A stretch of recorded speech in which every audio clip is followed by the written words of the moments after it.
right, let's go indeed. It's time to start. This is another episode of First Period. Problem is, I actually am in the middle of a tweet, so we're here. Good morning. May 1st. How are you? It is a brand new month. Oh, I gotta finish my tweet, like actually seriously. First Period is back. We'll put that in caps. That sounds fun. Twitch.tv/fswag. Shit, we're over the limit. God. I love that Twitter has a limit, except when it limits me. Here, we can just shorten Dreamhack to DH. I expect all you guys to give me the retweet as well. Oh, and I have one extra period in my ellipsis. All right, we're okay. All right, so the tweet's out there. We're inviting everybody to this morning. Hey! And I want to go to sleep. Mask with the hot retweet. I gave you the retweet earlier today. Mask tweeted something that I thought was actually really funny. Where are we? Oh, wow. Everybody's hot. Look at you guys. You guys are the bee's knees. But yeah, Mask tweeted something that tickled my pickle today. Here it is. This. Wait a minute. Who are you? And I want to go to sleep. Mask with the hot retweet. I gave you the retweet earlier today. Mask tweeted something that I thought was actually really funny. Where are we? Oh, wow. Everybody's hot. Look at you guys. You guys are the bee's knees. But yeah, Mask tweeted something that tickled my pickle today. Here it is. This. Wait a minute. Who are you? I thought that was really good. So I figured I'd do that. Oh, that's annoying. Every time I switch the thingamajigger, it ruins chat. That's annoying. Oh, well, like I said, it's a workaround, and we're getting there. But either way, we're back with First Period. Spring Fling was last week. I had a lot of fun there. I'm sure everybody else had a lot of fun there. We kind of just hung out. Usually at events. So, like, Spring Fling is a lot different. And you can ask the pros that came last week. Or last year, and you can also ask the folks that came last week as well. Essentially, when it's time to come to LAN, everybody's like, everybody's all focused. It's time to like play, and it's time to like do. Excuse me. It's time to work, despite the fact that we're playing, and everybody's sort of like hanging out and having fun, but there's definitely the idea of like, we got to practice. There's definitely the idea of we're here for a reason. And I don't like to hang out with people or players like the night before they got a game or something, you know what I mean? Like, there's always so many like rules I want to follow. Like, if I see a team hanging out with the 5 of them plus a coach, like, I'm not this, even if they're like Jeff and Reels are like my best friends, I wouldn't walk up to those teams if they're hanging out with their coach, because it's LAN time and maybe they're talking about strategy they don't want me to hear, which is lame because I'm not going to tell anybody and they should tell me. But either way, you know, there's like little sort of like boundaries. You're not here just to chill with us or me. You're here to like do other work and do other jobs, and Spring Fling is none of that. Spring Fling is just, y'all are here to come chill and be a part of this and hang out and have fun, and we'll go out after it. Like that. That's what Spring Fling is. So the whole idea of like, oh no, watch out. You gotta make sure that everything is done right and don't hang out too late and make sure you don't eat crazy stuff. Nah, man, we were able to eat crazy stuff. We were able to hang out real late. Like, we had a lot of fun without that worry of just so many other things going wrong or going on. So like, we had a really good time. Spring Fling was last week, and then of course right now the reason it was last week was because there's a bye week. Today is Sunday, so I don't have to split. I don't have to leave very early, so we'll do the Q&A afterwards today. Don't worry. But we also, since it's bye week, it's not quite mid-split, but it's sort of mid-split-ish, if you know what I mean. So, either way, this is whether or not it's the mathematical split of the middle of the split, shut up. I'm going to do my mid-split assessment, how I think the teams have come and gone, and how I think the teams have improved or didn't improve or whatever. So, that's how that is. First of all, I'm just looking at stats. I want to share this with you guys real quick. I'm just on the esports side. If you scroll all the way down, you see MVPs. Walrus! Shouts to Walrus, the top experience per minute player. He averages 20 XP a minute. That's cool. It's good to see Walrus up there. Look at Walrus. Officially endorsed by Great Clips.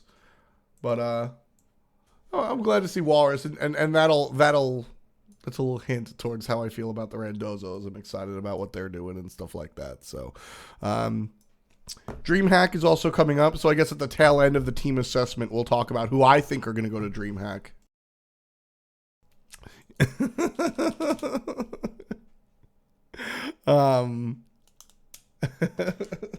We'll talk about who I think is going to go to Dreamhack. And that, that's sort of like mid-split assessment, I would say. So we'll do a little bit of that. And then last week, we didn't get a chance to do any of the Q&A. Allied was over at Kiki's house. He had went over there because it's Kiki was doing a benefit stream for Allied. And so Allied showed up, much like he did during the Spring Fling, just to sort of say what up and show his face and hang out. And that was pretty dope. So I was just like, pulling the plug. Go hang out with Allied. Fuck me. So this week, we'll get going on... This week we'll get going on some Q&A as well at the end. And since I don't have any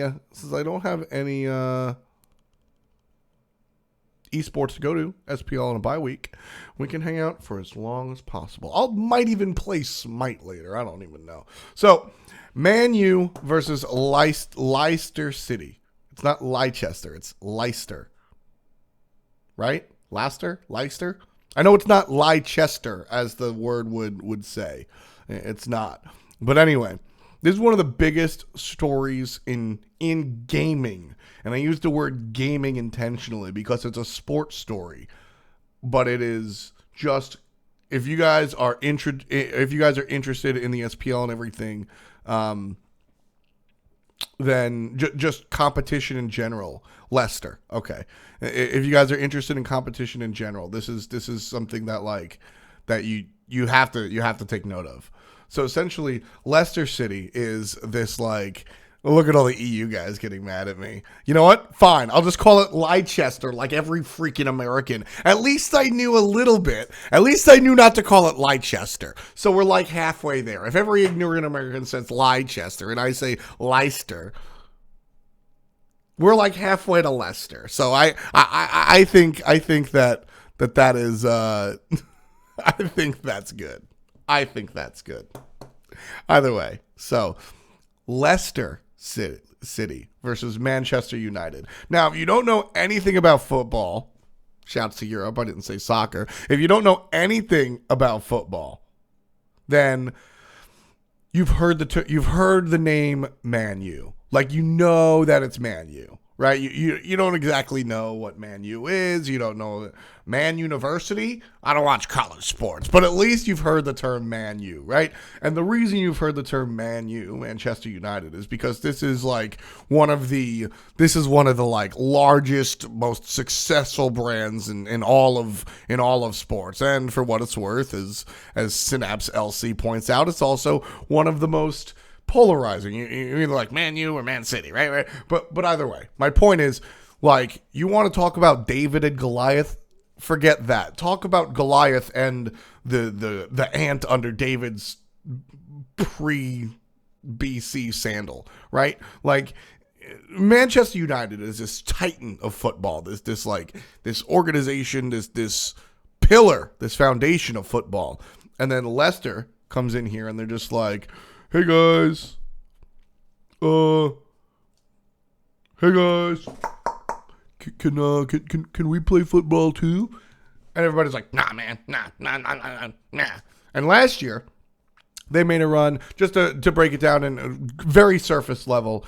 Football works much, the Premier League, which is the football league, works very much like Smite. Not at all, but just as far as like relegations are concerned, the Premier League are a couple of teams, and then the bottom teams get relegated out, and then new teams come in, etc., etc. Leicester was a team that nobody, like, who the hell are you? Right? You know, what's going on?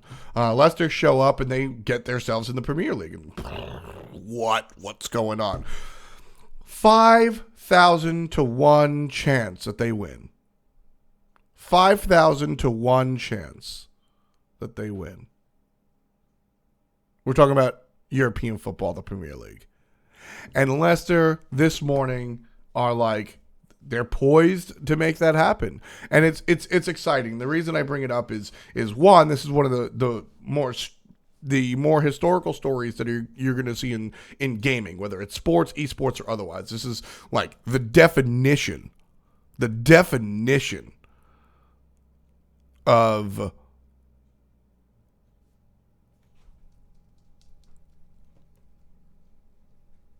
an overturn. What word am I looking for? Underdog. No, what word am I? Upset. Thank you. Oh, it's Sunday morning. Bear with me. So this is like the definition of an upset. I mean, you want to talk about Randozzo's getting a win on Luminosity? Get out of here. That looks like it's expected compared to what this is. This is out of this world. This is the equivalent of. This is not the equivalent. This is more so than.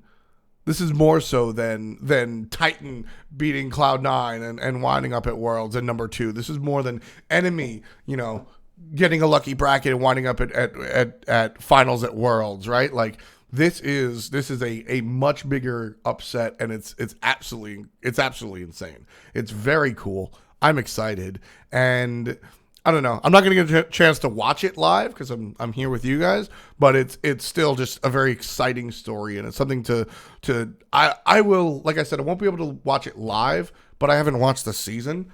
It's something that I'm going to go back and look at and see how this team really did that, because it's just exciting to see upsets like that. So that's what's going on in the world of traditional sports. NHL are also in their playoffs. The team that I root for pretty hard, which I lost my hat somewhere in my house. I'm 100% positive it's in my house. I sent a picture of myself wearing it, and now I don't know where it is. But shouts to the Islanders. They're in the playoffs. They're up against Coop's Lightning, which is very funny. Coop is a diehard Lightning fan. I'm a casual Islanders fan. But playoff hockey is very different. Hockey is a physical sport. You're literally allowed to fight the other guy. So during playoffs, emotions run high, and people will fight extra hard or whatnot. It's actually really cool. So I'm paying attention to that. Baseball started up. I love baseball. Nobody else does. And then basketball are in their finals as well. The San Antonio Spurs are one of the best teams in the world. They just hit a record last night that put them in company of just 6 other teams, and one of those teams was themselves, which is kind of funny. The 6th time in the shot clock era, that's the modern era, team is led by 33 or more at the half in the playoffs. And Greg Popovich Spurs have 2 of the 6. Greg Popovich is a great coach and someone to look at if you're interested in that sort of thing. Esports Rocket League Championship Series just started. Baseball is very slow to everybody. It's just a matter of if you like the the slow paced everything. Baseball is a game about inches, not miles. It's about thinking long-term strategy. You play 182 games a year, 162 games a year in the regular season, and you've got 5 to 6 different pitchers, and each pitcher affects your game differently, whether they're right-handed or left-handed. You're going to be positioned in the field differently, and you're going to want offense to it. It's definitely long run, not short run. Quite the opposite is Rocket League. The RLCS, the Rocket League Championship Series, started out yesterday. So I mean, y'all know what Rocket League is. It's the soccer. It's the football game that you drive around in cars because that makes sense somehow. But it's absolutely insane. And Twitch is taking it really seriously, which I think is probably my number one concern. Hey guys, check out this clip from ESPN. Oh wait, it's the stage and the desk from the RLCS. This is phenomenal. This is absolutely very cool. One of the most important things when it comes to like sets and stage design, and why a lot of if you ever watch, I don't want to call them like second rate, but if you watch like startup esports, or sort of like, I don't know, guys that don't have a big budget, everything just seems very flat, and it's very just like, I got a flat background, and even this has a little bit more because of the depth of like my foyer and my like shit shelf, right? Like even that has a little bit more depth, and that's what you want to look at. So when it comes down to like something like this, this has, not only is the desk curved, but you've got this giant background with this giant like these screens and stuff. This is all very cool. Homie can fix his tie, but he did a good job. And there's my man's what face himself, Golden Boy. Thank you for the what face. So, lot of cool stuff going on with the RLCS. They had some good competition as well. Really enjoyed. Damn it, Mom! Why you gotta send me texts during my show? Always respond to Mom. Mom doesn't get put on the back burner. Okay, all right. Got it, I think. Thanks, Mom. But don't text me during my show again. So I'm really excited what's going on with the RLCS. I caught a little bit of the games. This is a game that I could get interested in. This is a game that I should be involved with. This is, it just seems like fun. I got to see how that works out. I got to see how it develops. But I'm definitely interested in this game for sure. I think it's fun. And I don't know. As far as esports is concerned, I am very much Mr. SPL, obviously, as I now work for the game. But I love the SPL. I love Smite. I love Counter-Strike. Hearthstone esports is rough, but I actually like it. I follow the Magic Pro Tour. Does that count as esports? And I think RLCS can just fit in there very nicely. So, I don't know. Rocket League seems interesting. The games were fun. The games seem like they could go someplace good. So, we'll see how it works out. We'll see how it works out. That's the pulse around the town. Oh, I need icicles. Oh, I definitely need icicles. So, moving on to Smite. That's pretty much all that, right? Rocket League, blah, blah, blah, blah, blah. Yeah, it sounds about right. I don't actually know. But, so, yippee. Spring Fling was fun. I'm trying to think. Altogether, we raised about 72 grand, if I'm not mistaken. Just in that, like, so there was $61,000 raised, in just the like 12 hours that we, or just the 5 or 6 hours that we did the Spring Fling in the studio, that was absolutely outlandish. Shouts to everybody that donated and took part. That was really like, I don't know. Now that didn't, that was big. I was really impressed with everybody involved, and I thought that was very cool. And the donations continued after the Spring Fling was over. It was done, and the wound up being, sorry, my bad. We wound up raising about 72 grand even after the stream was over, just in total. So that was very, very cool. I really enjoyed it. So that was a very big step for our boy Allied. Allied even showed up, and you know it was tough, man. You know, Allied, you guys heard him on camera, and that was him straining a little bit. In the regular conversation, you know, you could tell he was just like, oh God, like that's a little bit rough. You know, he's working on recovery, and you know, Allied, you know, something that I saw that didn't piss me off, because I understand that people have this view of what goes on and not this view of what goes on, meaning that y'all only see like what's on the stream. You know, I chill in different communities, and one of the things that I saw in a couple of different communities was like, hey man, you know, like I can't believe that Hi-Rez would make Allied like talk or whatever, or show up, you know, just for some PR purposes. So complete side note, Allied wasn't supposed to be there. It wasn't scheduled. And he was just like, hey, me and Shell want to come through. It's really rough, but we want to show up and show our appreciation. So that's what they did, you know, and Allied, like, you know, it got emotional at some points. Like, I don't know. Allied understands that everybody's coming together and doing all this, and for him, and for no other reason outside of the fact that he's the shit, and like he gets that.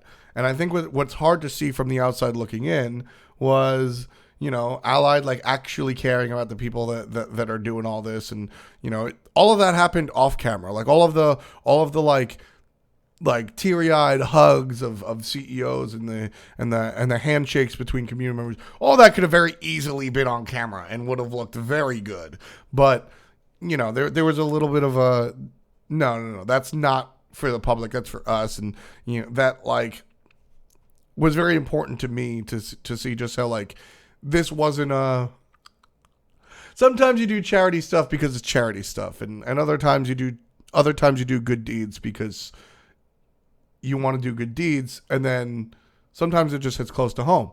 And this is one of those, like, obviously close to home. We're talking about front lawn status. So it was very cool to see some of the behind the scenes stuff. And then, you know, as far as behind the scenes stuff goes, you want to talk about good times. After Spring Fling, a couple of us went out to a bar, and we just hung out and had a good time.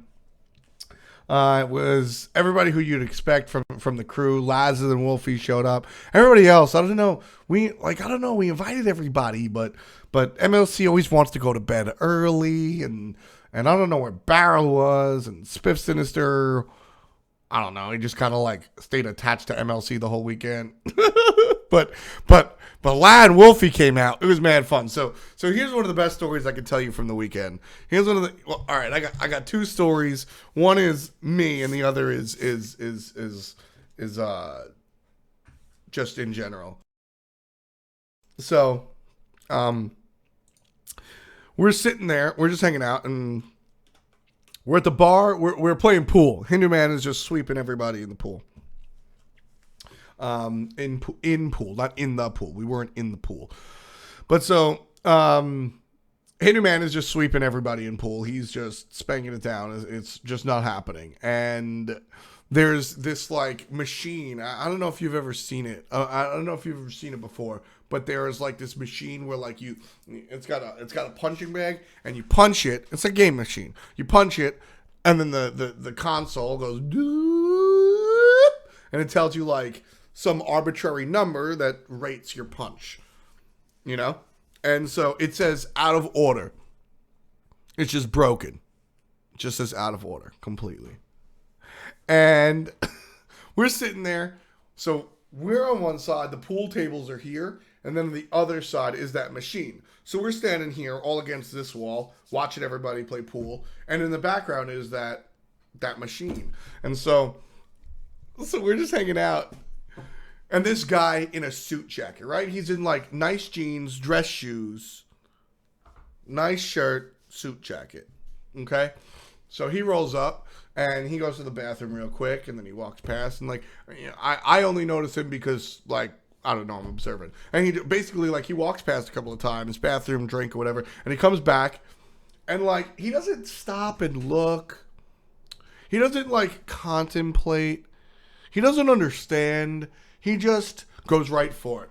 Like, as if that was his plan from the bar. So he comes from the bar and he just walks up to the machine and he like looks at it. He just rips the out of order side off with like sheer force. It's like, it's like a piece of paper, but like, you know, he's over the top and he's like, and then goes up and he messes around with something and he pulls it down and then ding, ding, ding, ding, ding, all the lights and the bells and the whistles start going off and the thing comes down and this guy just full out haymakers like boom in the suit jacket. So it looks like every superhero you've seen, right? Like he comes with this haymaker and he just goes full into it. Boom! The suit jacket's flying, and he hits like an 800. Like an 800. It was, and like, you know, like I said, arbitrary number. I don't know what 800 means. But this guy is just murdering, and he goes again, and he goes again. He's just murdering this thing. And then at some point, Laz's, of course it's Laz's, right? Of course Laz's. Laz's shows up, and he's like, oh, hey, man. That looks pretty cool. Can I get a shot? And like, this dude in the suit is not a big guy. He's not like a big dude. Laz is a big dude. This guy was just an average, like, he was an average guy, but you saw that punch hit like a truck. So I'm just sitting there and, you know, Big Bounty Bar says 800 good or not. I'm not sure, right? I'm just like, damn, that was a hard punch, 800.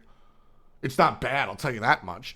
Lazarus goes up and he gives like all right, boom, and he hits it with it. And it hits like seven, like low sevens, like 710 or something. And then Lazarus is like, oh, okay, I get it. And like he goes a couple more times and then he just winds up like Big Daddy Lazarus with the DK punch, just like, ooh, ooh, ooh, ooh, ooh, ooh. Just like through the machine and it goes like 800 and like a bazillion, like it just it's well over like 800 something. And Suit Dude, who's like, so let me explain to you. Suit Dude opens it up and starts it going. Then like a group of dudes come up, right? A group of punk rock looking dudes come up, a bunch of rap looking dudes coming up, and like they're all like bigger dudes. Like the punk rock dude had their like de facto Lazes. The rap dudes had two of their de facto Lazes where they were just like big dudes. Just like, yo, what up? Like Laz's size. One of the rap dudes was even bigger. Just like straight up looking like I don't know what. And they hit between like 650 to 750. The biggest dude there hit like 800 even. Right? Laz's shows up, and it's funny because the guy's talking to everybody. And you know, everybody's like, yeah, you know, I go to the gym, I do this workout regimen. You know, I'm a construction worker, or I work at UPS, and all these guys are like talking about like, you know, oh, I play Division II football, right? Like, you know, they're all just like, oh. And Lazarus shows up, and he just goes, hey guys, hey man, can I try? And he's like, okay. And like Lazarus is a big dude, but like, if you just see Lazarus randomly, you go, okay, hey, like, he's a big dude, he's got some muscles, but realistically, like, Lazarus, like, I mean, he just looks like a dude that drinks a bunch of beer and, like, happens to be stocky, right? Like, so Lazarus shows up, and they're like, oh, what do you do? And he does the super wind-up and slams it One Punch Man style, and he goes, yeah, I'm a professional video gamer. And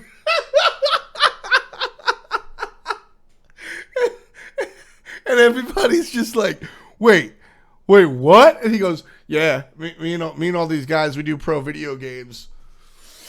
Boom! 890. Everyone outplayed. Everyone looks like Noodle Boy compared to Laz's. And everybody's just like, video games? For real? Like, it was so funny watching everyone in that circle just go like, damn. And then somebody brought up the fact that Lazarus used to play like semi-pro baseball, and he was just like, yeah, but that was like forever ago. I'm pro gamer. Like everybody with their tiny boy, everybody just got tiny boy syndrome and just like bounced. it was hilarious. It was just Laz's and Suit Guy. Exactly, Mask. Like it was just Laz's and Suit Guy. Like you expect Laz's to be this big like crazy dude. But what's cool about it is Laz was number 1 and Suit Guy was number 2. So all these big dudes, all these big guys, all these punk rock, these rappers, right? Whatever they're doing out there, they can't match Suit Guy. And they can't match Video Game King. Which is hilarious. Laz's tore it up. I thought it was hilarious. That was really good. After that, we continued playing pool. Seriously, Hindu Man just wrecks everybody. Between Hindu Man and between Hindu Man and between Eric, like you just can't win pool in any of these situations. Like it's just it's insane. The Europeans are always a lot better at pool, which is why I kind of like. Why are the best hunters North American?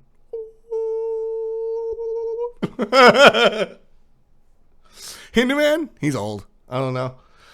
He's old. I'm 27 and he's older than me. So, am I 27? I think I'm 26. I was born in '89. I'm either 26 or 27. The Hindu Man's a little older than me. So, they play snooker. Yes.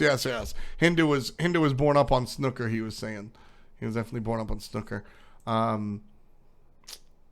Yeah. So right now, Eric, who I was just talking about playing pool, he's camping with some of the guys.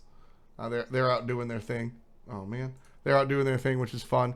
Eric is who we hung out with after. Eric does all the camera work and the replays for the SPL. If you haven't seen him in the flesh, but he's a good dude. He's a good dude, and that's where we went afterwards. Me and Dan got ourselves some burgers. We went to Checkers. After all was said and done, and I ran into some guy that I really enjoyed. So I ran into some guy. He's just sitting there, and we're just talking, right? We're just talking. We're hanging out. We're trying to get food, and so we go to Cookout, which is another like garbage fast food place. We go to Cookout, and Cookout's closed, drive-through only, and we try to get some grub, and the cop's like, nah, you can't go here, but try Checkers. And this other guy, it's me, Dan, and this other guy, and this other guy, he's like, okay, word, like let's try Checkers. And so we go across Checkers, and we look at some food, and they're open, they're down.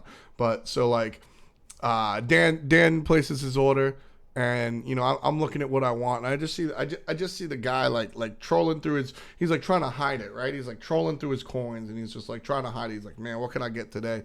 I'm like, oh, like, cause like, what are you doing? Cause we was talking, and he like works at a radio station,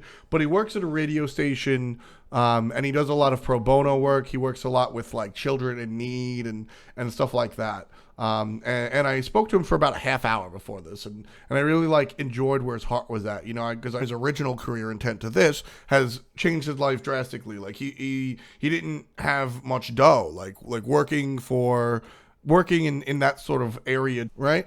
And then he got a chance to do talk radio for once, and he enjoyed it. And from talk radio, he was doing like a Frasier type talk radio, where it's like call up and we'll talk about like whatever your issues is, whatever your problems is, and he embraced that, right? He really took that and ran with it. And this is a guy that like had never really thought about that sort of stuff before until he was presented with the opportunity, and so he went ahead and did that. And he told me like sits in a couple of classes for like counseling and things like that.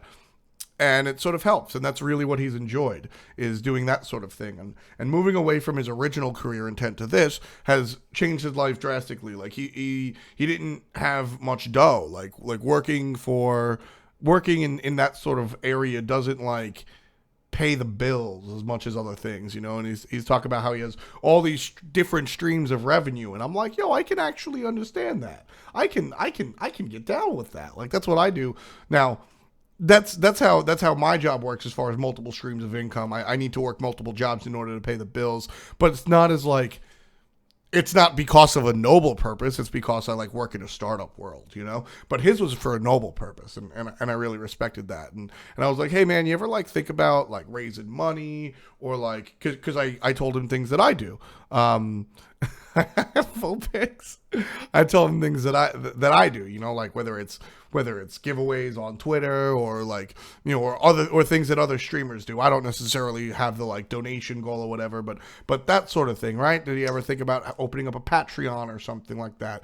And he said he was like, look, you know, like that's not a bad idea, and I'm not against that. But similar to where I come from, although he was a little bit more, I don't want to say preachy because that's negative connotation, but he was a little bit more like good reason for it. I just don't like that stuff because I don't like that stuff. But you know, he was like, hey, but like, I never carry cash. I live in the year 2016. I don't carry cash. I'm a debit card guy. I'm a credit card guy. I am a Subway gift card guy. I am a Starbucks app guy. I don't do cash. But I had a $20 bill in my wallet because somebody, like I had ran into somebody at the bar. We made a bet.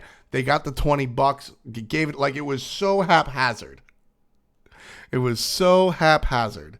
And because of that, I was like, nah, 16. I don't carry cash. I'm a debit card guy. I'm a credit card guy. I am a Subway gift card guy. I am a Starbucks app guy. I don't do cash. But I had a $20 bill in my wallet because somebody, like I had ran into somebody at the bar. We made a bet. They got the $20. Gave it, like, it was so haphazard. It was so haphazard.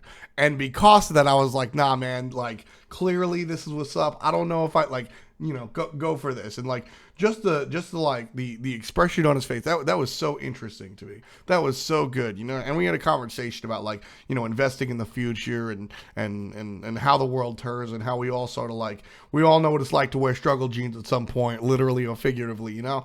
And like, that was very cool. And I got to speak to him a little bit more about sort of like what his job and his life entails.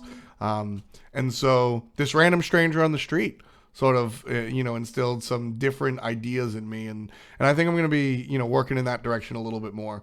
I think I'm going to be embracing that stuff a little bit more. So on that side of things, as we're now on the nice, happy, good side.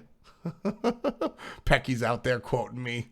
Cookout at the garbage fast food place. It is. I mean, so Cookout. Shouts to Cookout though. That's like fun story going back to not this year, but last year's New Year's Eve. We had a lot of friends at Eric's house.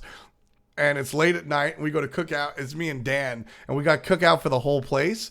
And like Cookout is, I mean, it's fast food, but it's not like fast food that like is dressed up. It's literally like some dude got a grill in the back, and he's just back there grilling burgers. Like, they're real food in the sense that like it's just grilled. You know, it's just burgers on a grill. It's just hot dogs on a grill. It's just chicken on a grill, right? Like, that's just it's just out of this world. And so we go and we order like 18 cheeseburgers.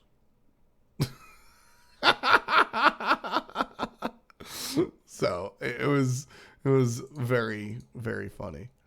Yo, this is actually really cool. So before we get into Smite, I'm about to talk about my mid-split assessment. I'm gonna go ahead and start talking about some of the teams in Smite. So one of the coolest things for me with esports is how we're growing up. Is how we're growing. Full Pixies. Cookout's garbage, full picks, do something. And so one of the cool things as esports grows is seeing the different people and the different personalities involved with other things outside of esports get involved with esports. So take a look at this real quick. I'll give you some background. You'll recognize at least one person here, hopefully two. Sitting here watching NBA playoffs. And he's sitting here upset because Energy spanked Echo Fox. And I gotta listen to this shit. So that guy in the foreground, this is Rick Fox. He's a multi-time NBA champion, played for the Lakers. He's a staple in Lakers history. And Shaquille O'Neal, I mean, that's Shaq. If you don't know Shaq, I don't know what to say to you. But so these guys, they are like basketball dudes. They are like sports icons. At the very least, Shaq. Rick Fox is my man, and I've always really liked Rick Fox. I've always really liked Rick Fox as a player, as a dude, and also like he's an analyst. He does what I do. He's a dude that sits on NBA TV and TNT and stuff like that. So Echo Fox is Rick Fox's esports team, and Shaquille O'Neal, along with some other high profile players, I guess, in the sports world, have invested in esports. Now, here, two very different things. So Shaq's always been like into fun and into like video games and stuff, but his attention to esports like hasn't, he's not the esports dude. He's not secretly backstage watching LCS, right? But Shaq has an interest in video games and like saw where the industry was going, and so him and like Alex Rodriguez and Jimmy Rollins, a couple of other people involved in sports, invested in NRG, which is a team involved in multiple esports. And right now they're involved in the ECS, the Face It League, that Twitch is doing with Face It as far as Counter-Strike is concerned. Echo Fox, on the other hand, Echo Fox is Rick Fox's team. That's a much different story. Now Rick Fox is a dude that like, I mean, I don't really associate him the way I associate Shaq with like being an angel investor or just like, throwing money at something, trying to make it work. Rick Fox is just a guy that, he's been interested in other things, but Rick Fox's son, that's really where it comes down to. Rick Fox's son is a big LCS nerd, like super hard body. And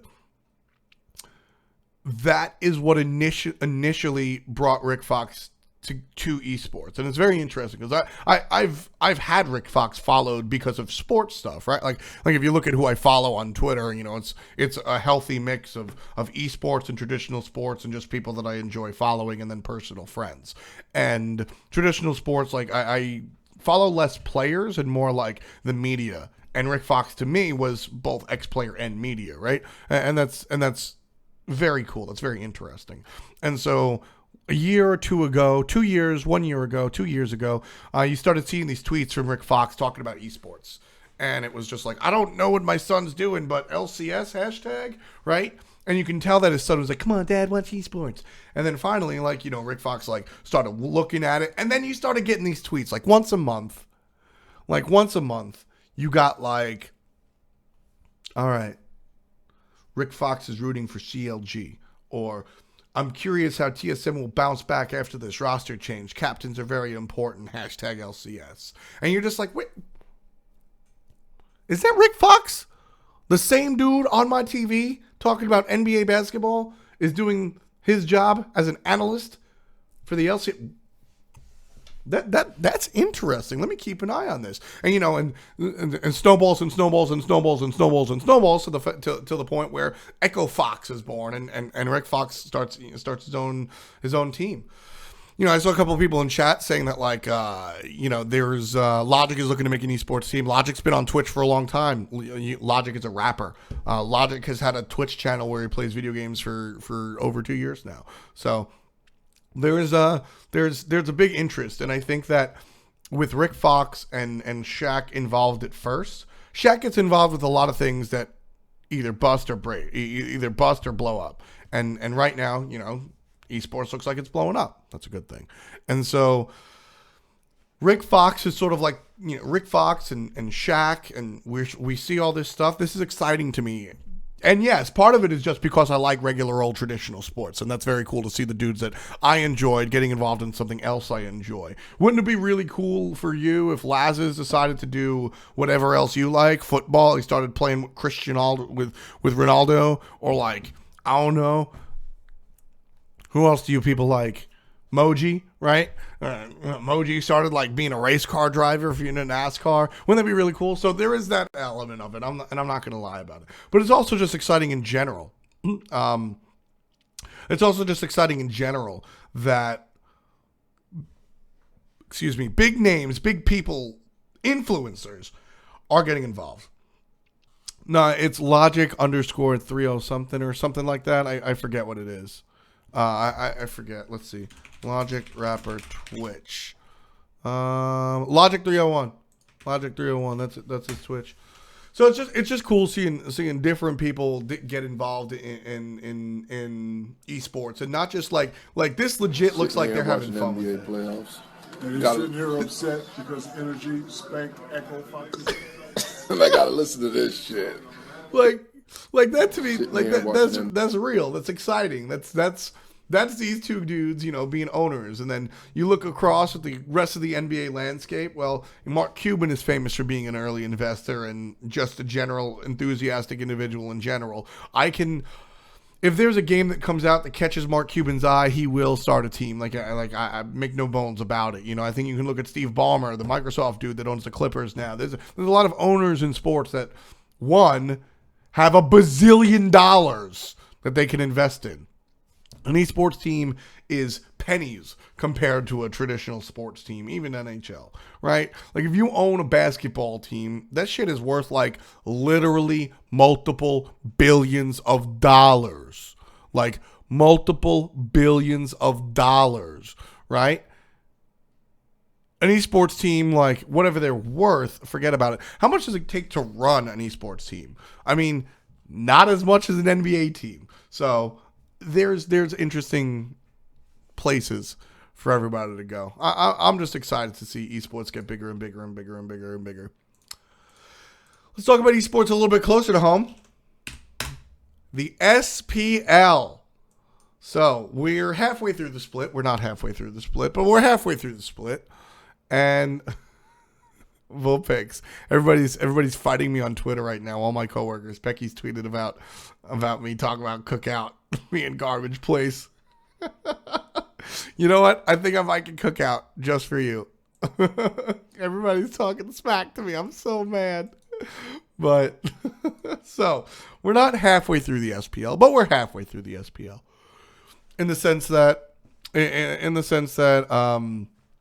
is the bye week. I think CSGO translates very well to TV.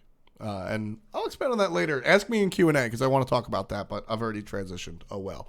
But so the bye week is not exactly the halfway mark of the SPL, but I mean, it basically is, right? So we're going to go with that. As we take a look at where the teams have gone, it's much different from when they started. Teams started in a very, very weird spot. And why don't we take a look? So I got to stop saying take a look. I've said that.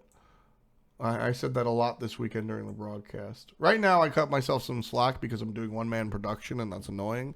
But so let's take a look at where our esports team lies right now. League spring split standings. Let's take a gaze. Let's take a gander. Let's take a mirror towards where we're at. Enemy sits number 1 with 10 wins and 4 losses. This is exactly what happened last time around. If you want to mention last season, I mean, this team was interesting. This team was good, but not great. And they started off basically doing what they're doing now. They just started off on a tear. They got 8 wins before they got their first loss. This is a much different situation. This is where, I mean, Enemy is now sort of expected to be this good. Enemy is now, there is no, oops, we got it wrong. There is no, maybe this team isn't good. Last year, I was very much waiting for the other shoe to drop, and it eventually did. The team wound up 14-14 overall. This time around, 10-4. I think this is a winning. I think this is a winning team, and we'll get a little bit more in depth a little bit later. Team Eager 8-4 again. I sort of predicted this. I think that Eager has a very strong case for being this big, for being this strong, and no surprise here. No surprise it's Soar either 8-4. If you look at this roster, just at the core of it, you sit there and you go, wow, okay, these are all a bunch of dudes that haven't done shit, but they all can do shit. And now guess what? Guess what, guys? Guess what, guys? They're doing shit. It's crazy. They're turning up. They're making it work, and these guys are actually making it happen. Shouts to Baskin, who has done shit, and he's helping them do that. So no surprise they would soar. Big surprise with Luminosity, 8-6, sitting in 4th place. That's kind of the opposite of how I felt with Enemy earlier last year. I think that Luminosity was the team that everybody says, well, by default they go to every land, by default they win, and this is X Cloud 9, blah blah blah. And I don't think that you can say that anymore.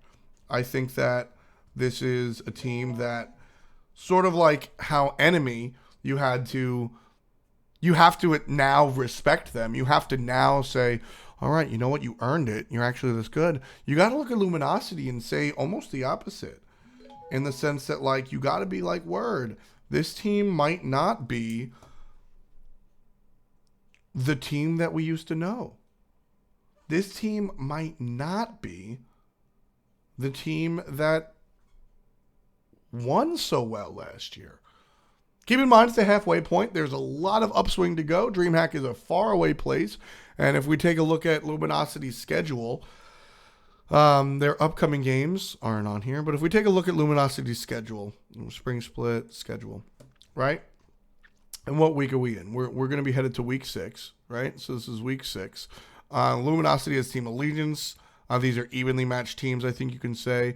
If we look at week 7, Luminosity against Enemy, that's a tough win. You look at week 8, Luminosity against Eager, that's a tough win. Week 9, Luminosity is going to be up against Randozzo's, that's an easy win. Week 10, they're up against Thor, that's a tough win. Strength of schedule, Luminosity's in a tough spot. Watch out. Denali Esports 6-6. This is surprising to me as well, coming from the front of the season, just because these are very big names that I expected to slay, and they're just not doing it. Envious have had some troubles, 6-8 at the moment. They've made a big swap as far as roster or roles are concerned. I'll expand on that in a little bit. And then Team Allegiance, Randozzo's, I think kind of expected to be down here. Allegiance has performed better than I would have expected, but just based on the other teams in the league, I think this is fine. And then Randozzo's.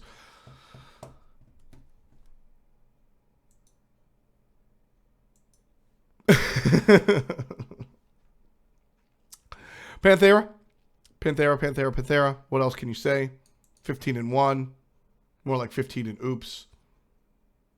Like, it's Panthera. Yeah. Other.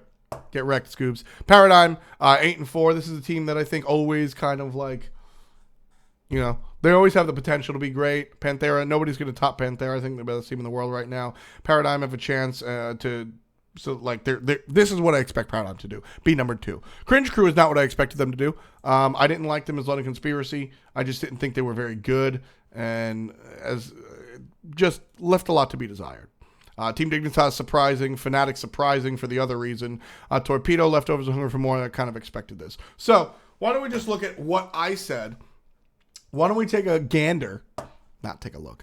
Why don't we gaze towards what I said at the beginning of the season? This was before anything. This was before games were played, before teams were really doing anything public. So this was just based on my personal feelings of rosters. We've got the North American teams involved. I thought, this is always so funny. Clearly, without a doubt, obviously, duh.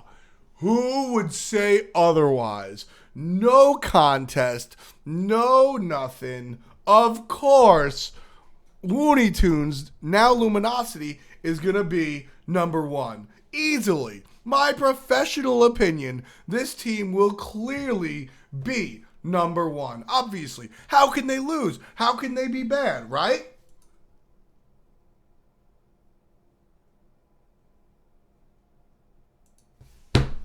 I don't like how the mighty have fallen. How the mighty have fallen. Looney Tunes, Luminosity, like, clearly Clearly not there. I even, like, this was intentional. This was intentional. I put this giant break here intentionally. I put this line break here intentionally. The way that Panthera has run the league, I expected Looney Tunes. I expected Luminosity to do that. I really did. I expected Luminosity to be this unstoppable force that nobody could handle. And it just was not the case at all. I put Denial as number 2. Because when enemies split up into two camps, you got what I considered to be the better part of enemy as far as individual play is concerned. Vedium, Mask, and Benji. Previously Saw Machine. And Drelo. Drelo is a great coach, and I'm not sure he always gets his due.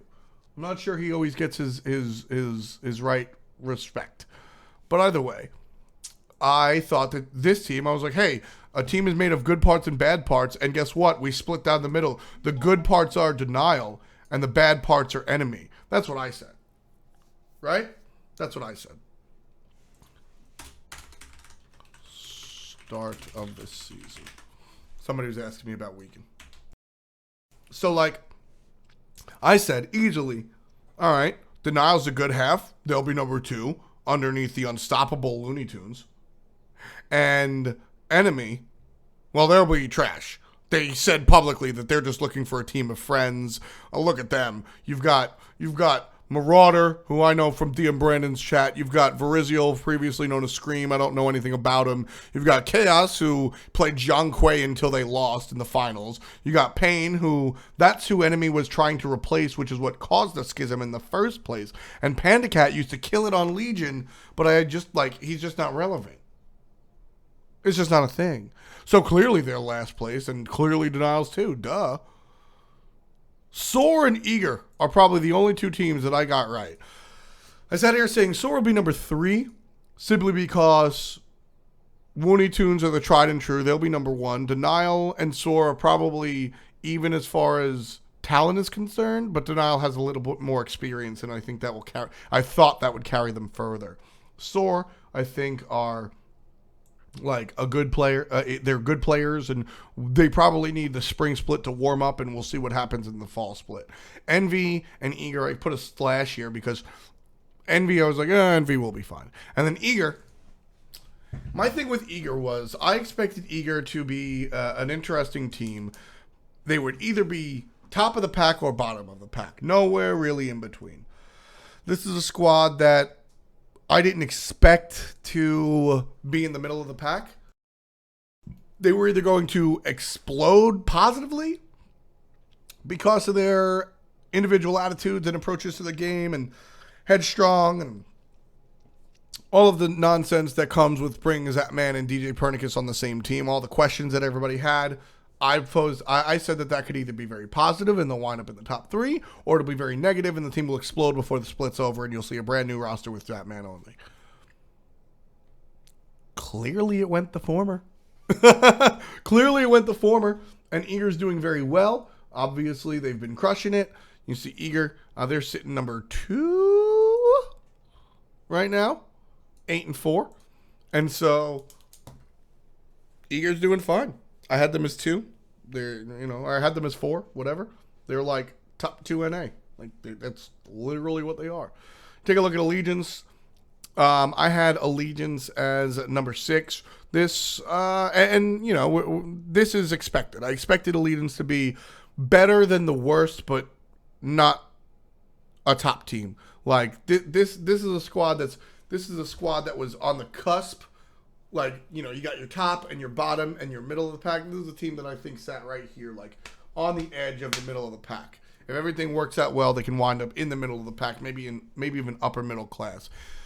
They got rid of Dare to Care and replaced with Mr. Mackey. I thought that was rough because Allegiance started off the season in their wackadoo spots. Matty Flex in the solo lane, Laz in the mid, and Incon, and everything was all weird. Laz goes back to jungle, which I think is one of the best things that can happen for Smite, not just for his team, but the game and himself. And then Dare to Care gets swapped out for Mr. Mackey, which is rough. Which is rough. I think that the swap from Dare to Care was probably necessary. I said this either last week or the week before. Teams can rot from the inside out without seeing it. So Dare to Care switching over to support was a great move, and it worked out real well. And they won games, but who knows what was happening behind the scenes? And I think that's really what's like. I think that's like a thing. So the Allegiance role swaps I enjoyed. The Allegiance roster swaps I didn't enjoy, but I understand why they happened. I think that this team still winds up, being there. But I love the strides that Allegiance have made over the season, and I think this team gets an A. They get an A for improvement. Randozos, they're up next. We look at them: a Scary D, Gars, Aduro, Polar Bear Mike, and Meerkat. They had Gars and they had Aduro. With Gars and Aduro and Polar Bear Mike, I thought this team would be a very good number 7. Because of the leadership brought to you by players like Polar Bear Mike and Aduro, and because of the raw experience being on a winning team from players like Gars. I figured that this roster would be very number 7, but very good for number 7. Gars left. Their jungle spot has been a rotating lazy Susan. Just who's around? All right, we got Egotic. Nope. We got Skeleton. Nope. Hey, Mask, you want to join? Absolutely not. Hey, anybody want to join? Fine, Skeleton. Right? Like it's just been this rotating jungle, and it's hard to understand. Or it's hard to put together a team. It's hard to win, regardless of how talented you are, with rotating members. Look at Thirst. We make a lot of jokes about Thirst being bad. We make a lot of jokes about Thirst being the garbage of the SPL. But actually take a look at what Thirst was. Thirst was Wolfie and Nanton. And then 3 people who showed up that morning.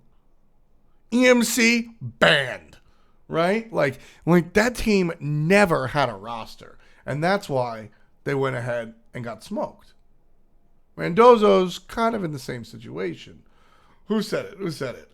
Enigma 314 in chat. The Randozo's jungle has always been a Randozo. Exactly. It's really tough to get a roster to perform and succeed if you don't have a permanent jungler, and that's tough.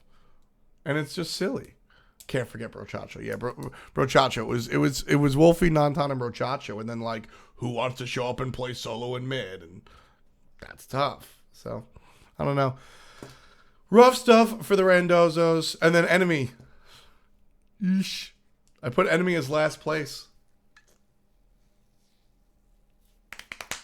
Boy, things change. So I think looking at this, as far as if we want to grade how correct I was, this is an F+. Denial. C. Soar was closer, so I get a B. Right? I don't know. Everybody's preseason predictions look all janky. It's just not the right. Wasn't the right looks, but what I do want to do is I want to go ahead and look at how these teams have changed. So the number 1 team in North America is Enemy, and here's the thing for Enemy: they haven't changed. They have proven what they already knew and nobody else did. Was that Pain to Beyond last season came together with people that nobody knew. Who the hell was Salt Machine? Who the hell was Vedium? Right? These guys just weren't known. Who the hell is Adjust? These guys weren't really known. And Pain was able to pick them up and do very well with them. And they got to second at Worlds. Realistically, were they the second most talented team at Worlds? Probably not. But they earned their way there. Funny brackets or not, like they got their way there. And there was a lot that put them in the right category. They wound up splitting down the middle for the split. I think this enemy is a lot more talented than last year's enemy. And like I said, they didn't prove anything that they didn't know. They didn't improve. They didn't pull anything else out. This is what Payne knew from the get-go. He was like, look, I am a strong leader. That's the core about enemy, is that Payne is a strong leader. Payne knows what he's doing. And I think last year you could take a look and go, all right, Payne signed up for Chopped, and in his box, he got a fully prepared 5-star meal. And then he just went, salt and pepper, here you go. And they got to Worlds. Now, I'm not so sure. Now I think you look at enemy and you go, all right, Payne did the work. Payne did the job. Like, whether it's an eye for talent in the SPL, which I think he certainly has, more players have come through Payne than anywhere else. Polar Bear Mike shouts to who brought up Polar Bear Mike? I think it was Zapman. Shouts to Zapman, Polar Bear Mike, right? But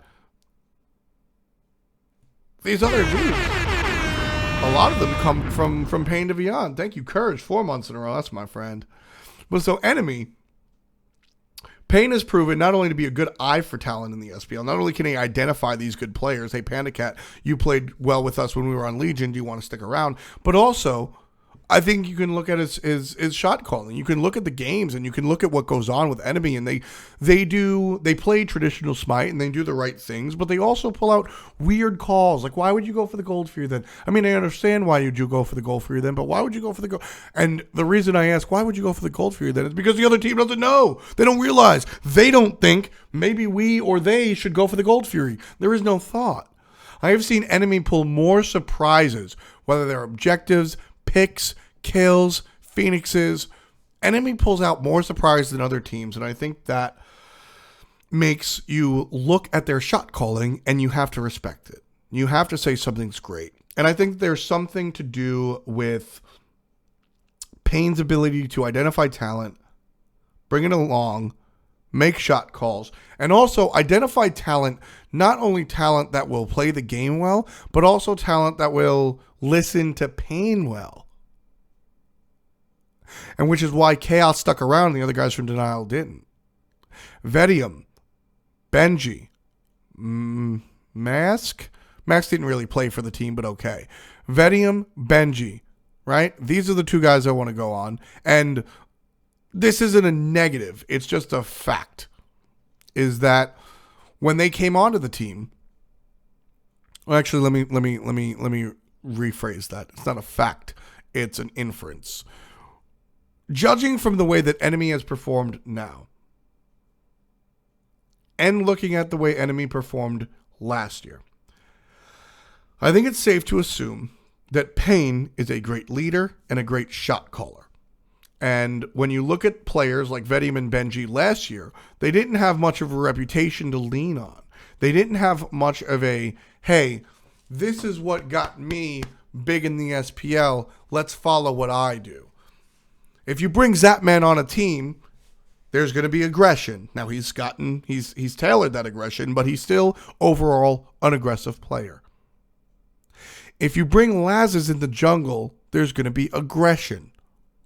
If you bring Barracuda in the long lane, there's going to be farming. There's going to be passivity.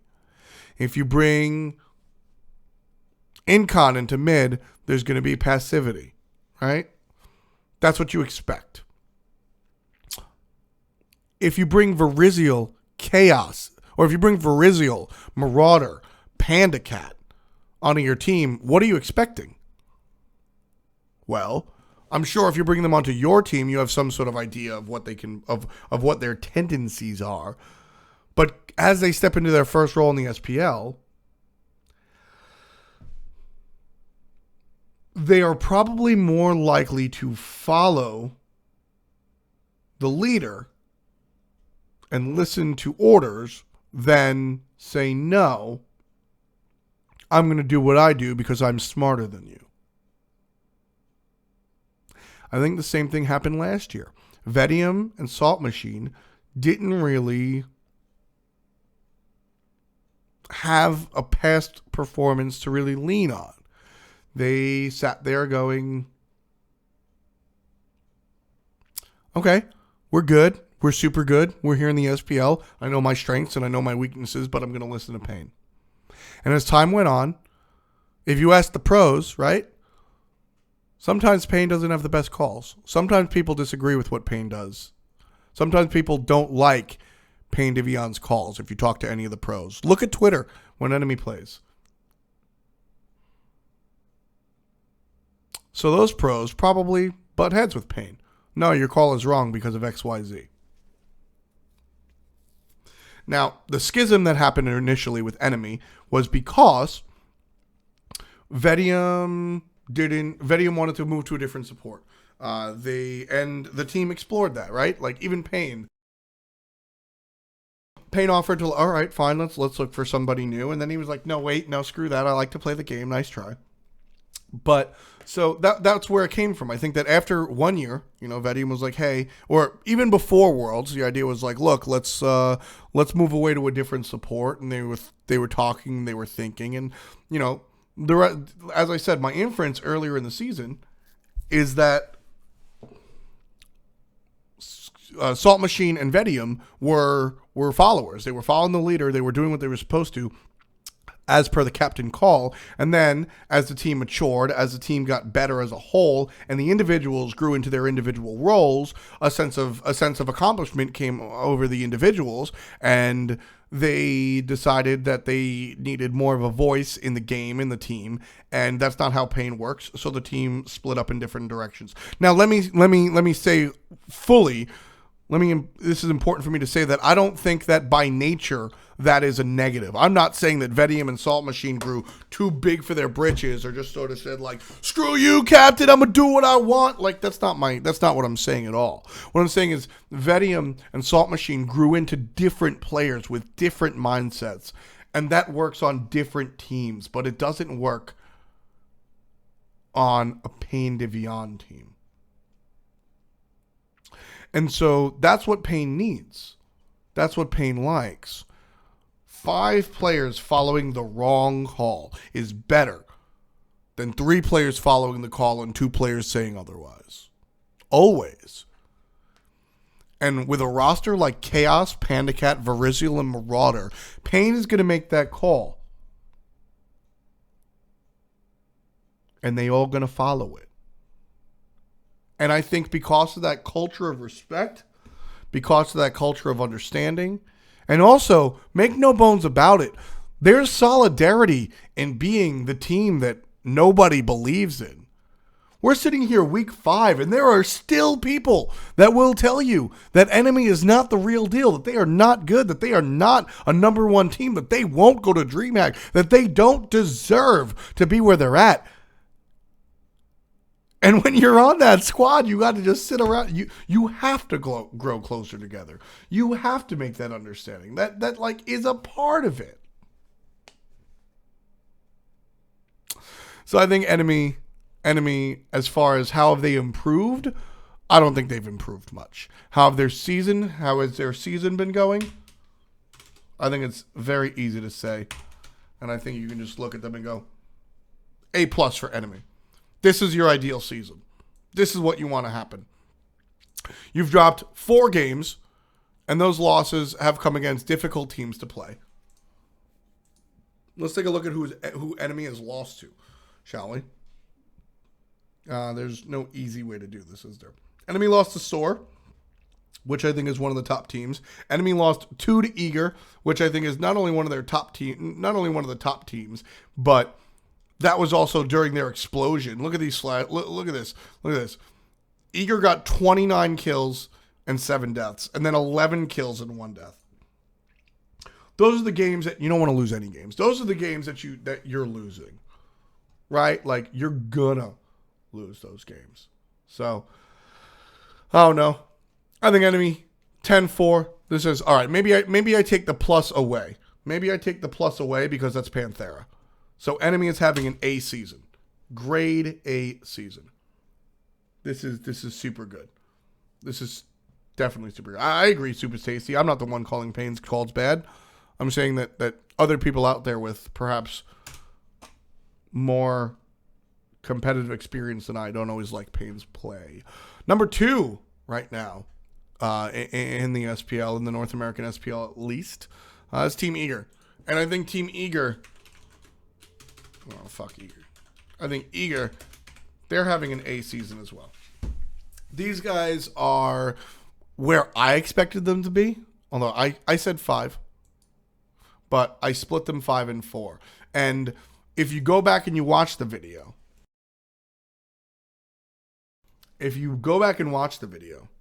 I said that, Eager, I put them at 4 or 5. I think they and Envy will be similar.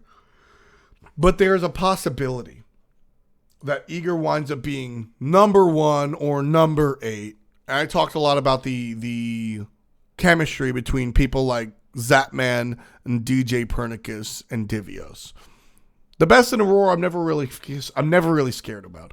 Aurora is one of my favorite people in the world.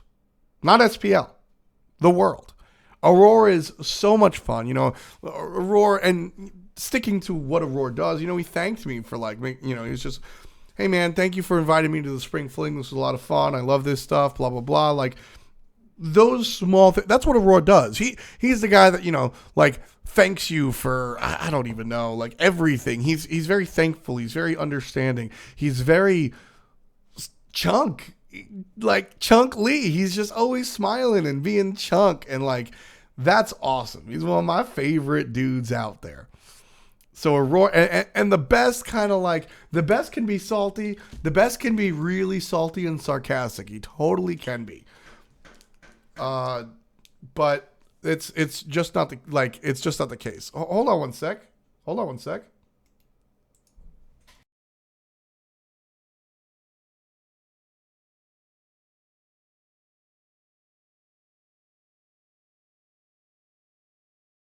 God, man. Ugh. Okay, so we're back. Sorry about that. Somebody came to the door. They tried to sell me something. I said no, thank you. Anyway, so Best can be a little salty, a little sarcastic, and Aurora, absolutely not. But at the core of it, Best is a nice guy. Best is a fun-loving dude. Best enjoys having fun, right? That's what Best does. He has fun, and Best is one of those players that will succeed if he's having fun. That's what he does. Aurora, on the other hand, is just always having fun. Period. End of story. Zapman, Divios, and DJ Pernicus are a little bit different. Divios takes the game very, very seriously, and if you don't, he gets upset. And he's not afraid to tell you that. Divios is the guy, you know what it is? Divios is the guy, that you get in your class project, right? You get him in your class project. And everybody sits there, and they go, I want to do my work. Okay, whatever. And somebody's chilling on the corner. Divios is the dude that's like, all right, guys, everybody, let's get this going. This is what I did. This is what I did for my part, and what'd you do for your part? And you're like, man, I don't know. I cut class last time, and I forgot, dude. Right? Divios is the dude that yells at you for that. There's a lot of people that would just go, and then they write on Facebook about how, man, I hate when people don't do their project and then I have to pick up the slack. Divios is the guy that's like, no, fuck you. I did my report. You didn't. You got to do it. Now, Divios will do it in the background just in case you actually don't show up, but Divios is going to yell at you. You want to wake up at 11 a.m. when your game is at 12 noon? Divios is going to yell at you. You don't want to practice with Divios? Divios is going to yell at you, right? That's what the Big D is about. Big D is about this is how seriously I take the game, and I expect you guys to do it as well. None of this oh, I understand why you didn't practice and we lost 2 games to Randozos. None of that comes out of Divios. That's just not what happens to Divios. My man's Big D gets angry. And he'll smile while he tells you it, but he believes in keeping everybody accountable and he wants everybody to take the game as seriously as he does. Zapman is Zapman. Y'all know what Zap is about. Zap is a headstrong dude. He'll get mad when things don't work out, blah, blah, blah. And DJ Pernicus is the same way. But you got to look at DJ Pernicus has been a successful leader in games in the past. Take a look at Counter-Strike. DJ Pernicus, I don't know if you guys, I've mentioned it before, but DJ like was rather successful in Counter-Strike. Now he's not quite doing it right now. He's doing Smite. But DJ was a thing in Counter-Strike. He worked under a different name. And I mean, Hiko is one of the most popular Counter-Strike players right now. And Hiko has cited DJ Pernicus as an inspiration as like what a good leader DJ was. Okay, word. And so when you combine Divios's desire to keep everybody accountable and on the same page and make sure that everybody has the same level of commitment, when you combine that with Zapman's propensity to be passionate to the point of anger, and DJ's cool, calm, and collected but blunt approach, I think you can look and say, wow, these personalities are either not going to work or going to work. It's Noise It. It's Tyson backwards, Sevenson. So, like, these, you could very easily see a world where this doesn't work, where all 3 of them just go, no, fuck you guys, I'm the best. But you can also see a world where they work out perfectly. Zapman can be a leader, but he can be a sub-leader next to DJ Pernicus, right? DJ can, and I would assume that this is how this works, honestly. I don't know. And, there are probably some eager members in chat. If you guys feel comfortable, I'd like you to tell me, like, who does shot calling and stuff. But basically what I imagine is DJ and Zapman, DJ and Zapman come together and like wind up. DJ sort of leads the pack and Zapman leads as well. Zapman just sort of I see them leading together very well, and then Divios can be the soldier that he wants to be. Divios is the reluctant leader that stands up and goes, fine, you fuckers don't actually want to do it, I'll do it, we'll take care of business, don't worry about a damn thing, fine. But he doesn't actually want to lead. And so yeah, DJ winds up being the leader. DJ winds up being the leader, as Divios says. And then Zap, exactly. That's pretty much exactly how you could have said it. Is DJ is the leader. And then Divios and Zapman chime in, and Aurora chimes in. It's team understood, but there is a de facto leader of DJ Pernicus. And I think you could look at this roster, and this is what I said at the beginning of the season. You look at the roster, and you either say they're either going to explode because of too many headstrong individuals, or they're going to succeed incredibly because of the same reason. And so that's actually a really funny dude with the nose because I spilled my Gatorade earlier. So because of that, I put them as number 5. But if you watch the video, I said don't be surprised if this team is 1 or 2. Or actually, I said don't be surprised when this team becomes number 2 because Looney Tunes is unstoppable. And guess what? They're number 2, boys. They're number 2. They're absolutely number 2. 2, 2, 2, 2. Too many 2s. I mean, this was just not a surprise to me at all. Shouts to the Hives. Hate to say I told you so. I feel like I was the only dude that thought Eager would be a top team. I feel like I was the only dude that said Eager would be in the top 2. I feel like I was the only dude that had faith in this squad. And right now is why easily A for the team. This is exactly what you expect. Enemy and Eager did two of this. They did what they set out to do. Enemy had a very clear understanding. So DJ's old name was I I don't know how to pronounce it. It's just Tyson backwards. Anyway, Enemy grabbed 3 players, 4 and then 4 and then Chaos. So 3 players in Chaos, right? Enemy grabbed 3 players, 3 new players, and was like, word, okay. We're going to get 3 new players, we're going to list the pain, and we're going to win. Check, done, got it, game plan successful. Eager said, all right, we're going to get players that when it comes to mechanical prowess, we're all very good. Zapman, Aurora, Best, DJ, Divios, they can all push the buttons with the best of them. But what really excites me is the fact that Zap and DJ came together. I think these are the types of guys that lead a team. These are the type of dudes that make it happen. And, people have brought up DJ Pernicus's lack of people have brought up the fact that DJ Pernicus doesn't always work well with other teams. And that has to do with culture. And I think DJ has found his culture. DJ and I always get along with DJ. Whether or not the opposite is true, I don't really know. But my point is, DJ and I are similar in the sense that I come from a world of sports and more like rough around the edges than this PC esports stuff. Smite.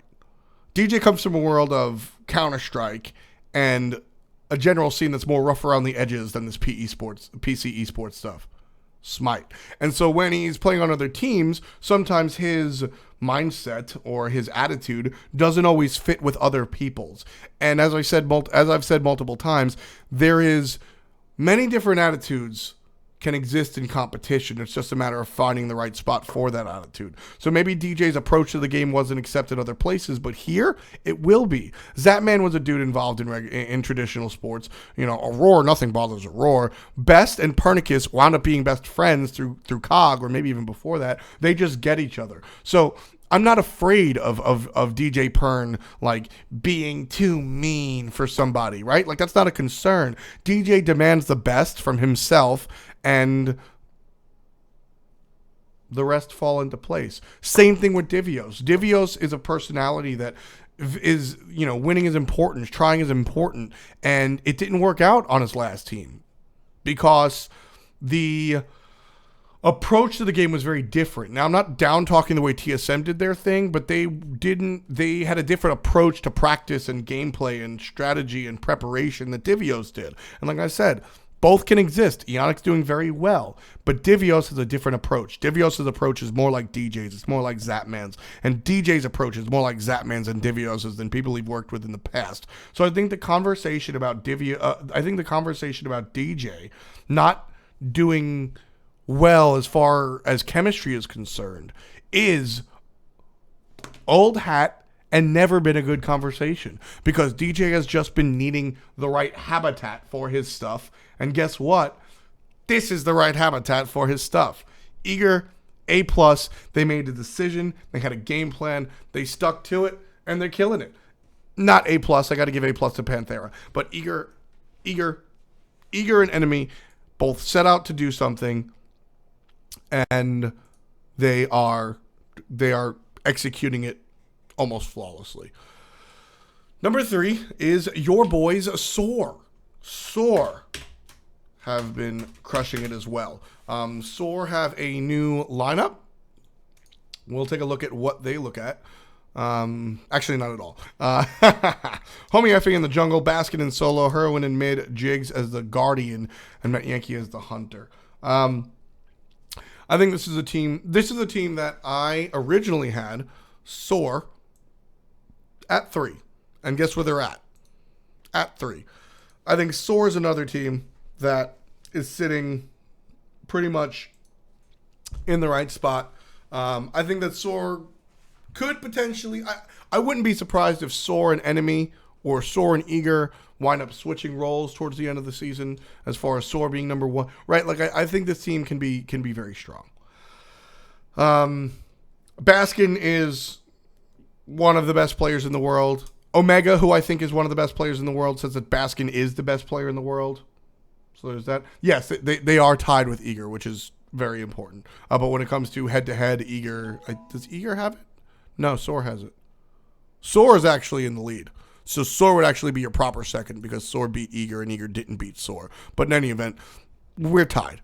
So Soar is a squad that I think if you look at just the raw talent, there's tons of it. There's tons of it. Icemaker says he doesn't see a clear leader.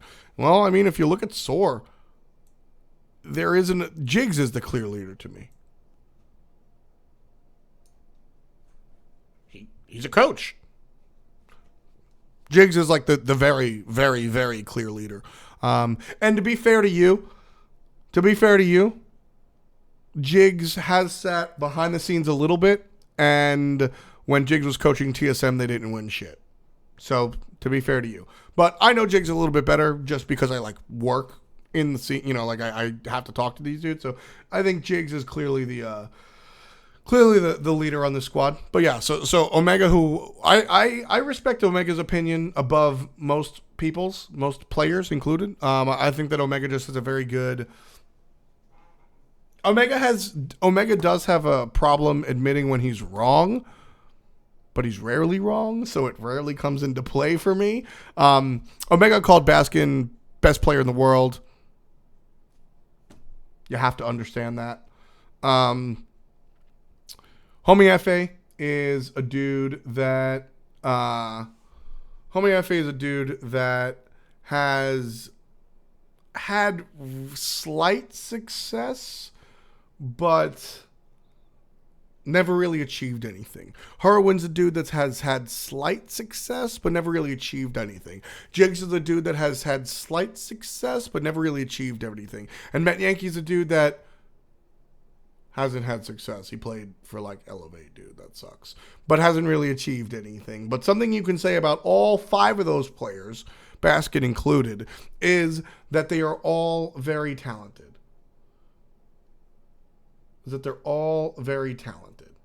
It's pronounced Homie Effie. Trust me.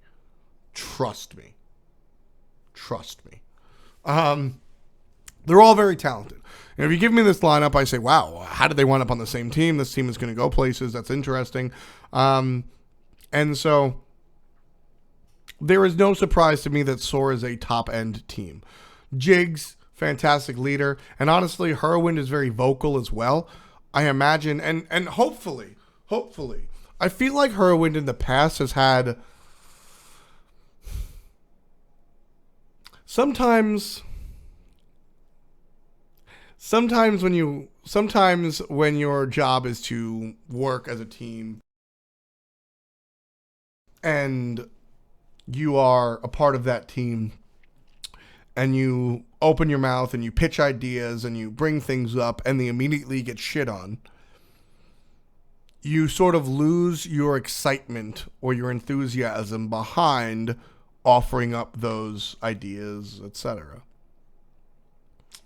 I think Whirlwind in the past has either experienced that or never had the opportunity to open his mouth. Being a sub on Cloud9 doesn't really give you the same oomph as being Andenster, right? As being MLC Stealth, right? So, I don't know if he got shit on earlier in the past or if he just was never given the opportunity. But now that my man's Tyler, now that Whirlwind has not only succeeded in the SPL, but done very, very well for himself, Whirlwind has proven to be a top-end mid laner, not just on a top-end team. Whirlwind on his own is a very good player. I think that Whirlwind will become more vocal, or if he already hasn't. Whirlwind's a very smart dude. I have talked to Whirlwind about the game and brought more home with it than other players before, more accomplished players in the past.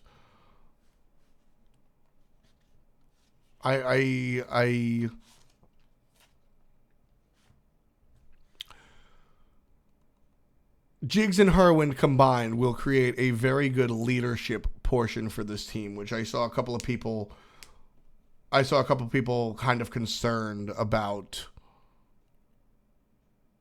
lack of leadership for SOAR. I think Jigs and Whirlwind combined will be, if not already, a great situation. I think it's already a great spot. I think it's totally fine. Homie Effie is probably the rawest player here. It's actually very interesting. Homie Effie and Met Yankee, two of the more raw players here. Met Yankee has less relevant experience than Homie Effie, but Met Yankee has stepped into the role a little bit faster. Shouts to Long Island. Homie Effie is very raw. He's good, but he needs direction and he needs refinement. And I think this is a team that can win now, even with Homie needing to work on things, and those things will be worked on in the current team. So I'm excited. I like Soar. I think that they are in the right spot. And, again, this is a team that came out with a set game plan. They are executing it pretty much as well as they could. This is an A. This is an A for this team. I think Soar is experiencing everything that they need to experience to be successful in the SPL. On the other hand, we've got Luminosity, who, quite the opposite. Quite the opposite. Luminosity has not had success this season, despite the fact that if you just look at their roster, they should be damn good. What's the problem with Luminosity? I don't know. I think Booch was an upgrade from MLC, not just individually, but also just teamwork-wise as far as like mid-jungle bond. The mid-jungle bond seems very strong. The mid-jungle guardian bond does not seem very strong. Jeff is a good support player in his own right. I love Jeff, one of my best friends in the league. Rosario is a very close friend of mine. But I don't feel he has the chemistry with Boosh and Andy that he had with MLC and Andy. I think that Jeff was a little bit closer with MLC in game, and that made that work. As time goes on, I expect this to improve, and thus I expect Luminosity to improve. But Jeff has generally been one of the slower learning characters in the league, and I think this will take more time than is necessary. Snoopy, also a problem at the moment for Luminosity. Snoopy had a moment against Allegiance where he literally won the game. He won the game for Luminosity here. This was Snoopy. Won the game on the Vamana over here. Huge part of it. But we only get to see one, 0-7-3. This is what the majority of his games before that looked like. Just not the case. Not the case. Snoopy has struggled in the solo lane. He's struggled finding footing. He's struggled finding god pools. He's got a Snoopy has a good Amaterasu. And outside of that, a lot of his other characters leave some to be desired. It like hurts saying this because Snoopy, I think, is one of the better players in the world. But he's just not making it work in solo lane. Whether it's the opposing solo laners just growing quicker or being better, right? Or it's otherwise. Snoopy has struggled to find his footing in the solo lane, and it's rough. The Bakasura game was really, really just not good. He moved away from the frontliners, and he moved immediately back. Good call. I like the move. All right, we tried Bakasura. It didn't work out. See you later. But it's tough. Snoopy isn't a solo laner. Snoopy is the original multi-role guy. The original multi-role guy.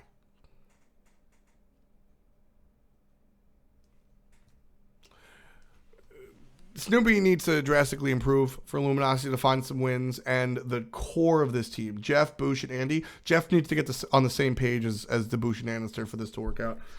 Also, side note, Barracuda is playing very well. Barracuda, and this is a side note. This is not I'm not assaulting Mr. Salter. I mean, if you look at his performances, he's been fine. 1-1-5, 1-0-6.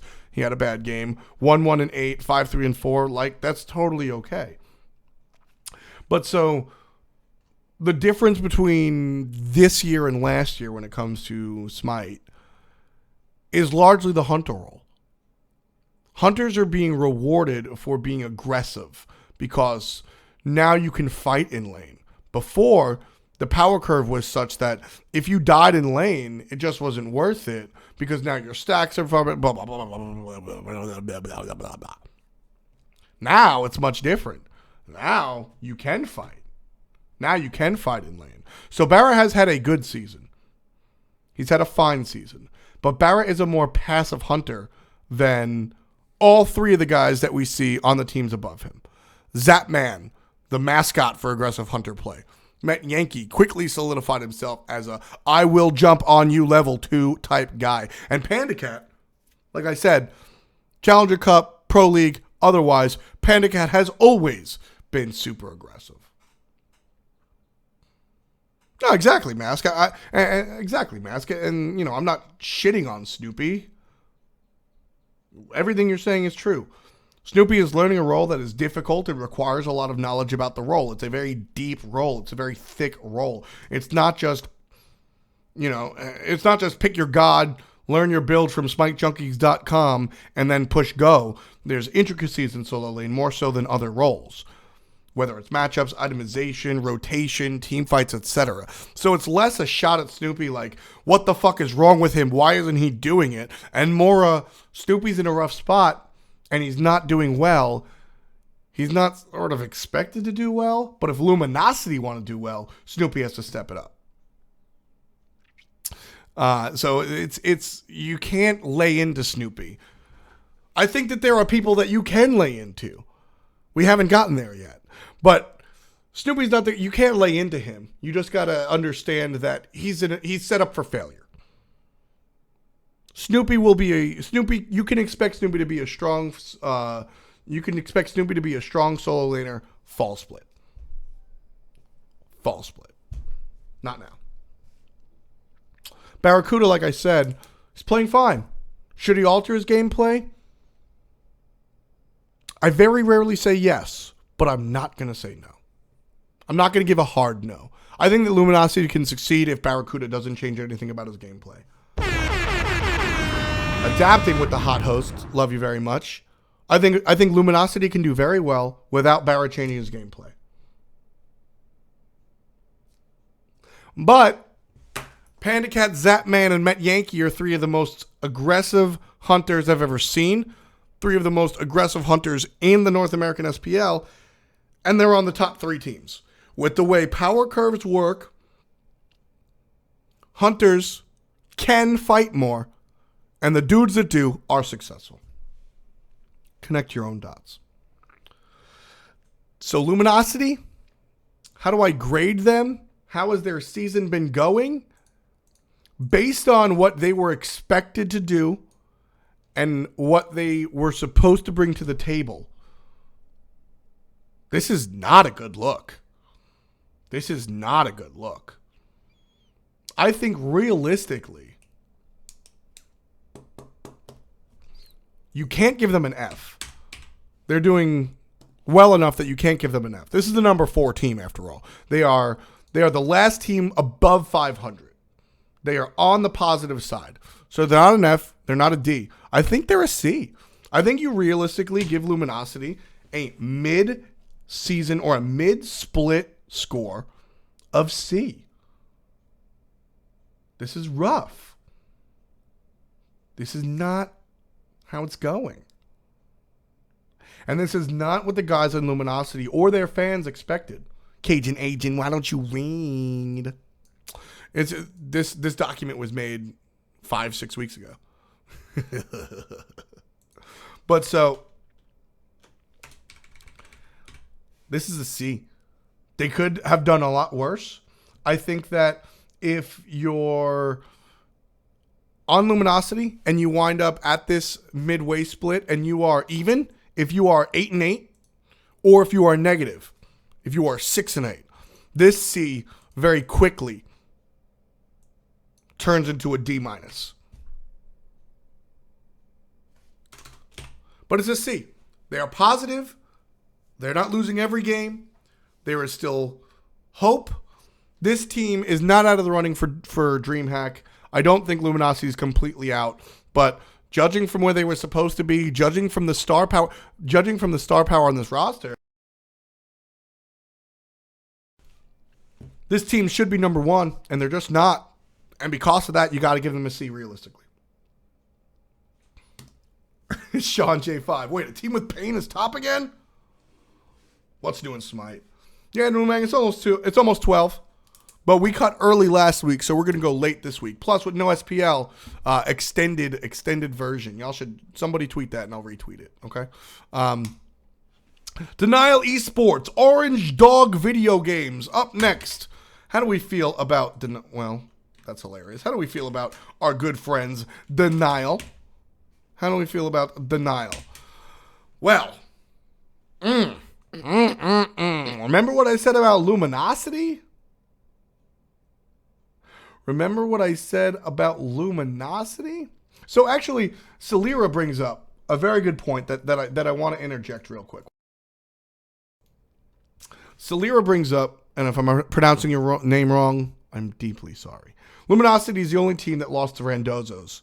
I'd say that warrants a D. I don't. And that's because Randozzo's that was a very good game by Randozzo specifically. Now, if Luminosity had lost the set to Randozzo's, I think we can do it. If Luminosity had lost because of their own mistakes against Randozzo's, I think we can do it. But Randozzo's won because they played very well, and it wasn't really Luminosity doing poorly, dropping the ball or throwing. Randozzo's earned their win. So I understand where you're coming from, and I entertained that. So you know what? C minus maybe. If I'm a harsh grader, we go C minus because of that loss. But I believe that they are a strong C because of how they've done versus how they were supposed to. Denial Esport. Orange. Where are we? Denial Esport. This team, man. Orange Dog Meme Sports. Why you gotta let me down? Come on,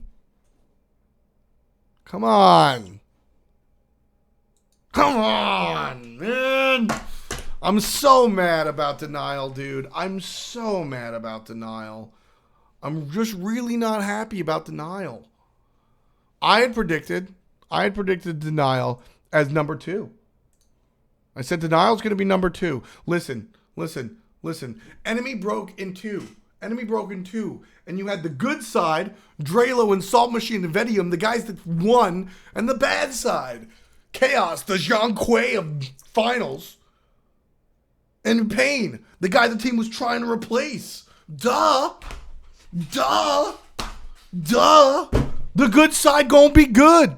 Not only is the good side where they're at, but you're also adding to that Mace to the Face, who's a mediocre mid, but Shadow Q, a guy that I really enjoy when it comes to his knowledge of the game. I think that Shadow Q brings intelligence to a team. I think that you can look at a squad that has Shadow Q on it all throughout the years, and you can say that every team that Shadow Q has played on plays a little bit different. Whether it's early Gold Furies, whether it's interestingly theory craft builds, right or wrong, just that the mind thought process, the mind state of being able to question everything and accept much and try new things makes Shadow Q teams different. Shadow Q, I think you're completely wrong on that, Kindness. Shadow Q plus the good side of enemy should be strong. Absolutely should be strong. Number 2, these are the guys that got to finals. Sure, they didn't have the hardest path there, but they got to finals.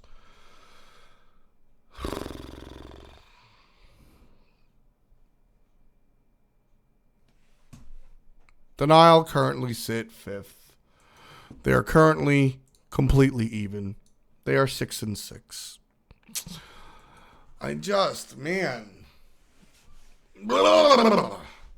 This team should be so much better.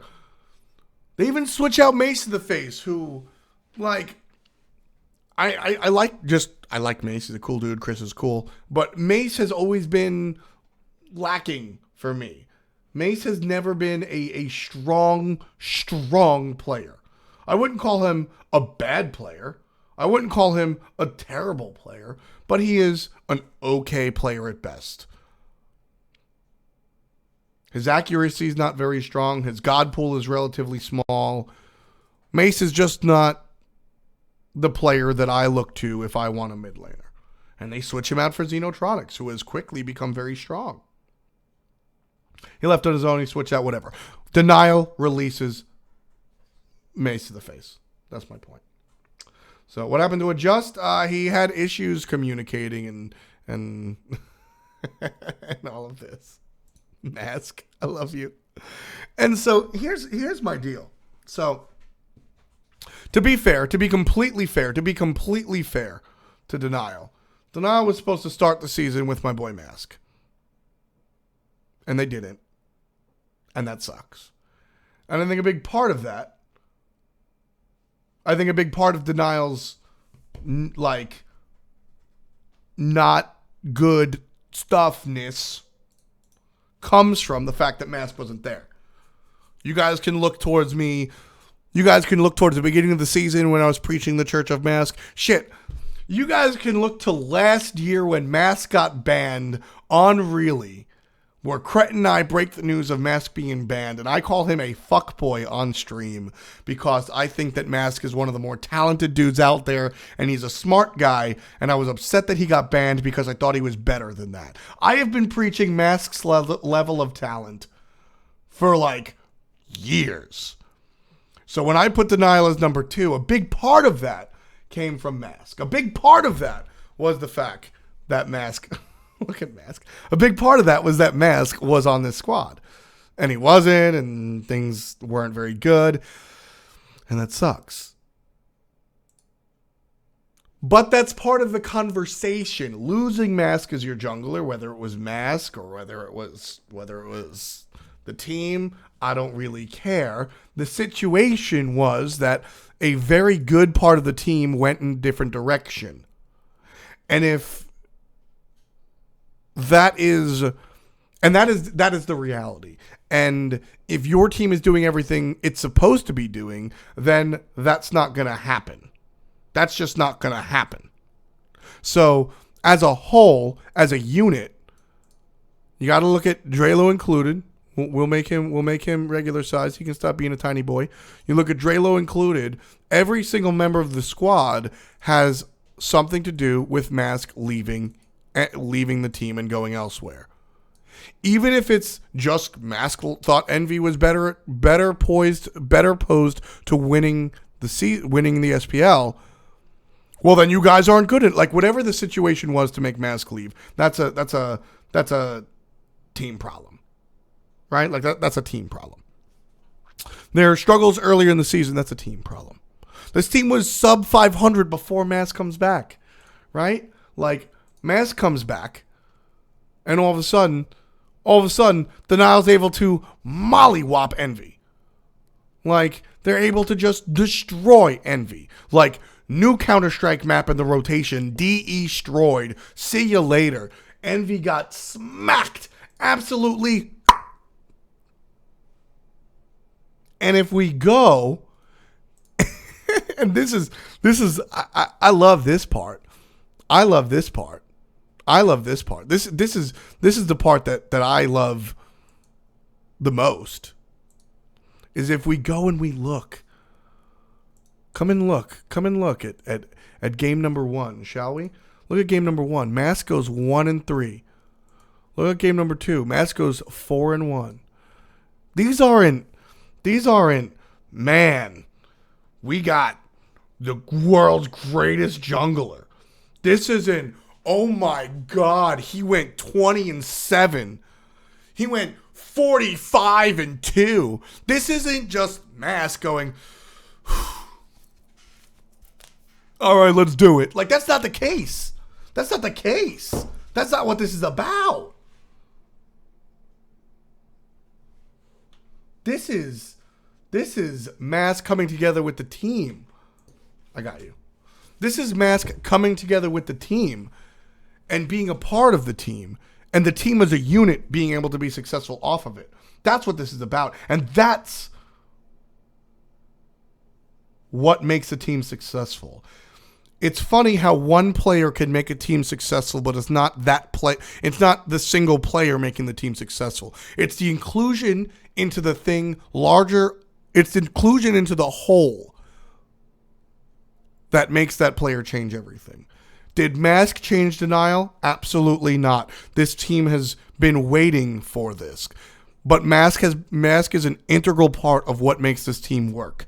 If you take away Vedium, if you take away Benji, you get the same situation. It's not about Mask being Mahatma Gandhi. It's not about Mask being the super, the numero uno. Why is everybody always asks if I'm high? Every single time.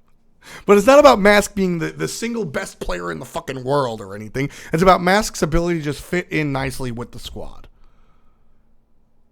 And this is a turnaround for the team. And I'm eager to see the future. But for right now, not the case. Not the case. Not the case.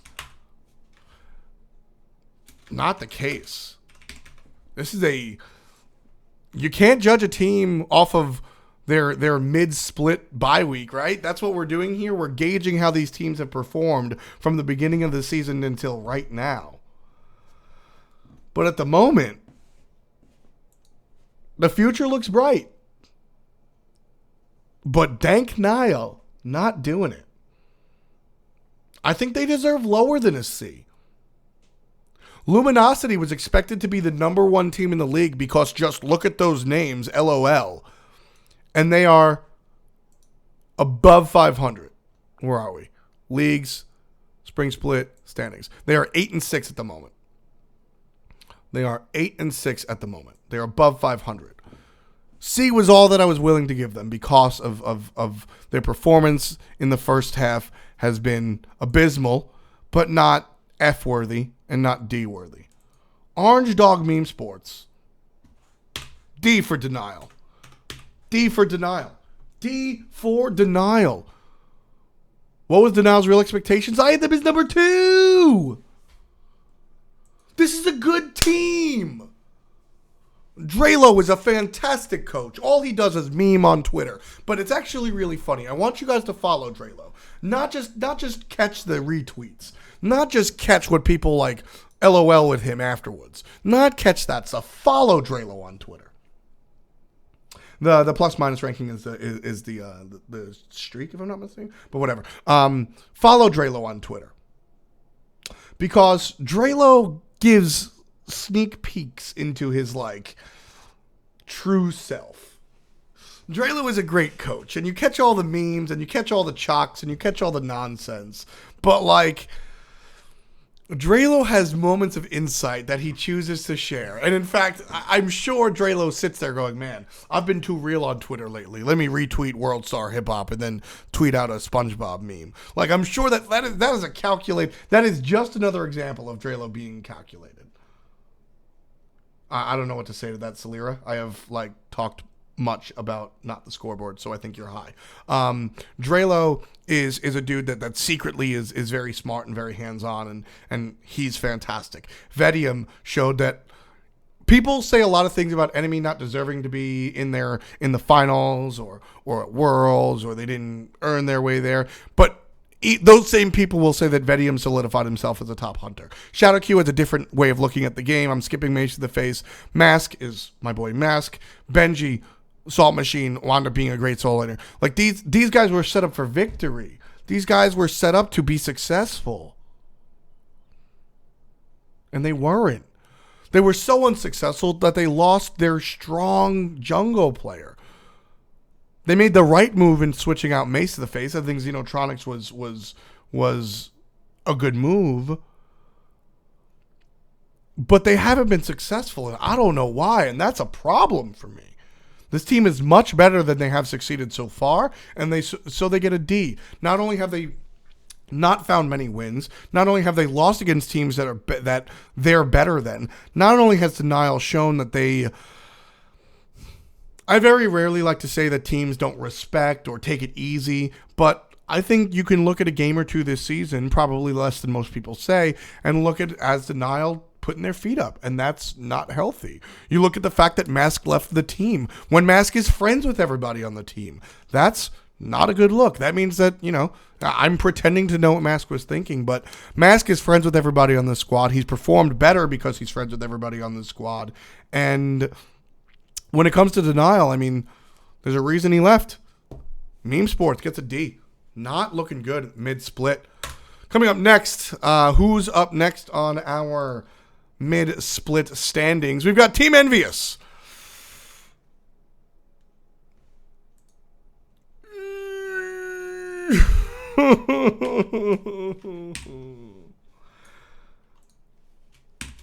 I mean,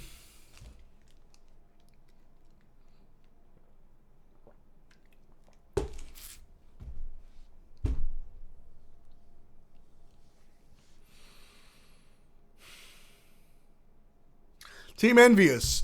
I mean,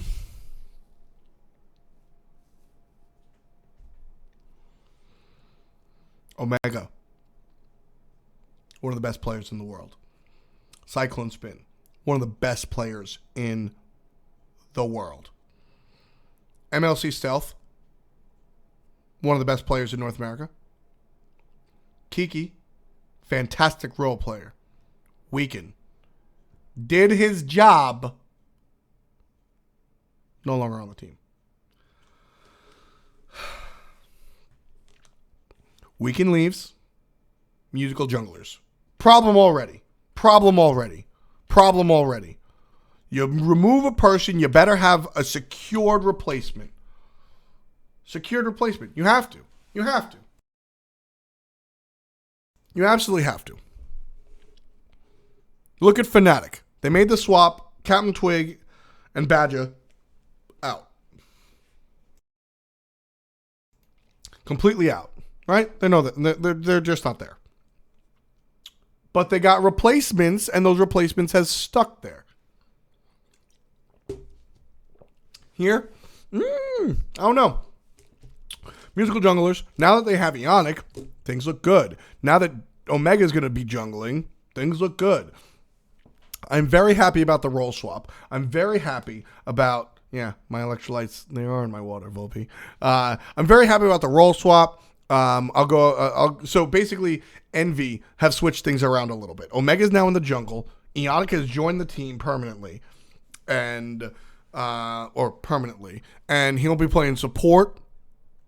And then everything else. And then Cyclone Spin is back in solo lane, and Kiki is in the in the hunter role.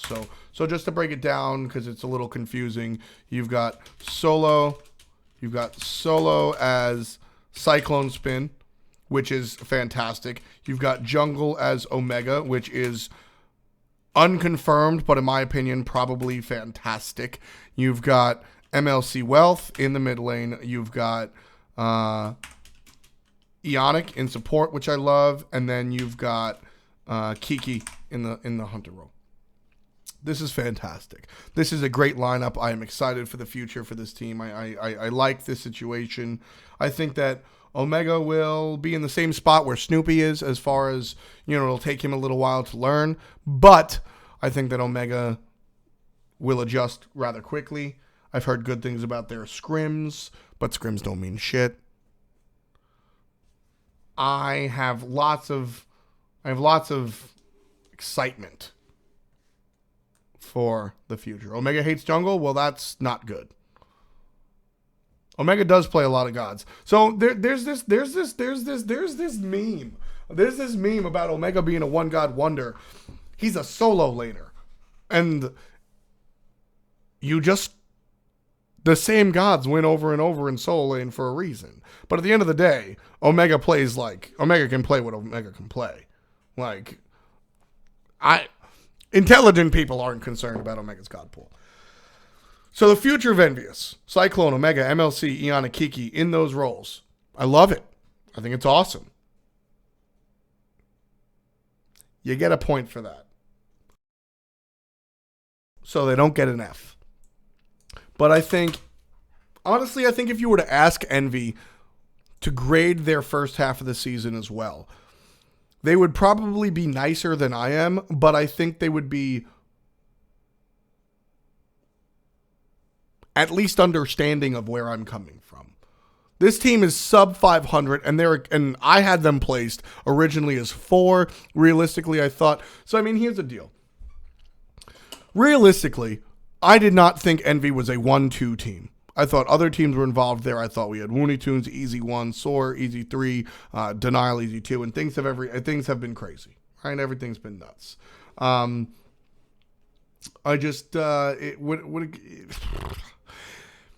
I didn't have number 1 hopes for Envy, but I did not have number under 500. What are they? Where are they at? 6th?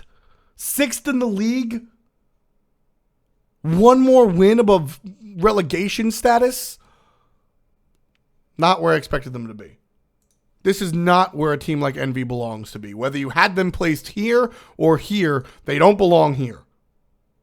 I had them somewhere in this world. Most people had them somewhere in this world. Very few people, if any, had them in this world. This has not been a positive first half of the season. This has not been a good start. This has not been where you want to see your team at. Where you want to see your team at. My accent comes out when I get passionate. And I'm upset because I like these guys, personally and professionally. I don't like an SPL that Omega isn't successful in. I just don't. I think that Omega brings a certain type of attitude that the SPL needs. And I want to see him succeed. This is a D- for me. That's what this is. This is a hard D- for me. These two teams have been, honestly, an unfortunate disappointment. It's just not. I almost want to give this an F. I almost want to give this team an F. They get a D- because they made the role change. They get a D- because of the role change. I think that going into the right decision, going into the right direction, is where this team belongs. I will not give them an F because right before the split,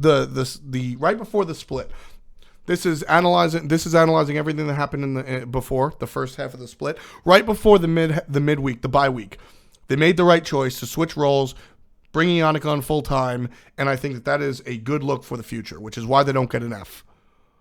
They get a D- because everything else has just been not good. So much better than what they brought to the table. So much better. Just like Denial. These two teams have unfortunately been rather upsetting. Team Allegiance. We're up to Stream Team number Ween. Where do we go? Here we go. Stream Team number Ween. Team Allegiance. Why not an E? E's don't exist. Actually, is that a thing? Is that a thing? Yeah, so in in North America we don't it's A, B, C, D, F. I don't know why they don't do E. I actually really don't know why they don't do E. That's strange. So Vulpix brings up a point. I don't think we can really say anything about a team's role swap, roster swap until they actually play. I get that, I understand that, but you can look at something on paper and sometimes it's wrong, like me looking at Enemy on paper. But Cyclone back in the natural position, Ionic in a natural position, everything's starting to come together. And maybe I give Omega a little bit too much benefit of the doubt, and maybe it'll come back and bite me in the butt. I will totally admit it. I will be the first one to admit when I was wrong. I will highlight it, bold it, italicize it, underline it when I'm wrong about something. But I think Omega will be fantastic in the jungle. Omega's God pool is wide. Omega knows what he's doing. I'm very happy about Omega. So I think you can make certain inferences about how they will play. But at the end of the that's the downside to making predictions, right? Predictions are just predictions, inferences and context clues and no hard facts. I also just want to watch them play, so we'll have to see how it works out. Team Allegiance, stream team number one. How are you, Dean? They are number 7. They are 5-9 at the moment. Team Allegiance has a positive KDA. They looked pretty all right. They got booty stomped by Soar, no surprise there. And then they split with Luminosity. That was pretty big. Allegiance, I think, this is a nice change of pace because Allegiance have been very positive. Allegiance have been very positive. They definitely don't get an F or a D or a C, honestly. And a lot of that has to do with Matty Pocket. Sometimes you just get sometimes you just get the guy that just takes your team assignment and just makes it happen. Matty Pocket's that dude. Matty Pocket this season has been absolutely incredible. The Pickler has been doing it. The Pickler comes out of nowhere and like Matty Pocket, man. Matty Pocket, man. Nothing makes me more happy than to see people improve, succeed, and work hard. Nothing makes me more happy. And watching what Matty Pocket's been able to do has been super fun. It's just, it's what makes Matty Matty. He came into this season, Matty Pocket came into the season looking like this. Just tiny boy Matty. Tiny boy Matty. Hi, please don't hurt me. I'm in the solo lane and I'm just learning. I'm just a good old pickle. Let me farm my lane. Right? Like that's what Matty came into the season like. And now Matty, far from number 1. I'm not saying Matty's number 1, but now Matty's like, all right, brother, I know what I'm doing. There are still people better than me, and I'm aware, but I'm still working at it, brother. I'm going to get it done. Look at me flex. My bicep is the size of a can of tomatoes. Oh, my God. Watch out. Watch out. Matty's still losing lane. He's still making questionable decisions occasionally. But Matty Pocket has been a big part.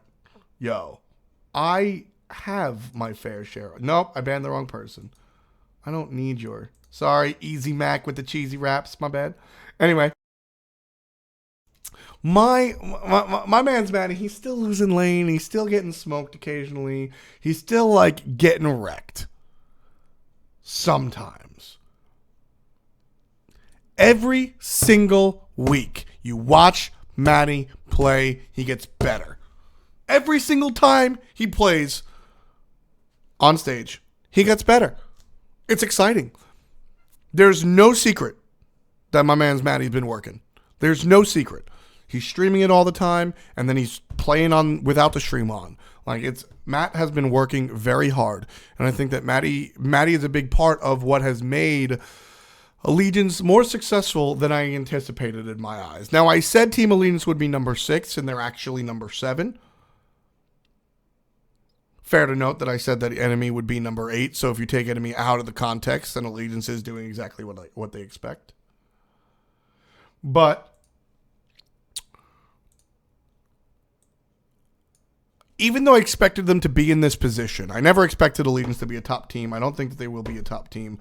I don't think that they will be, anything absolutely insane. But they are on a positive, they are trending upwards. This is where you want to be at. This is what you want your squad to look like. This is, based on the past, they are looking better than I anticipated they would be. And the role change, yes, someone working the right things. Laz is better in the jungle, my opinion. Dare to Care, better in support, my opinion. Incon, Maddie has been fantastic. Dare to Care leaves the team, brings on Mr. Mackey. Not a huge fan of Mr. Mackey's gameplay. Like I'm not sitting here like, go Mackey, he's our man. If he can't do it, no one can. Woo, right? Like I'm not sitting there like that. I've been waving the Maddie Flex flag all day. Mr. Mackey, not as high on. But Mr. Mackey, is comfortable with Oceans, or rather Oceans is comfortable with Mackey, which is important. And in general, it's an improvement. As far as synergy or whatever buzzword you want to use for chemistry is concerned. Dare to Care, from, just, if that change is made with as well as Dare was doing, he didn't do well in the jungle, but he did fantastic on support. If that change was made with Dare in the support role, that tells me, without knowing anything about the insight, without having any inside info, that tells me that Dare to Care wasn't working well with the team. Maybe he was, and I'm completely off base. But Dare did fine on support. Dare plays better on support. And the change was made to Mr. Mackey because of non-gameplay reasons, from where I'm standing. And it's tough to really, I don't know, it's tough. This is exactly what Vulpix was talking about before, is that it's tough to identify roster swaps without seeing them play. And we saw Mackey play, and he was okay. And if you go back and you listen to the cast,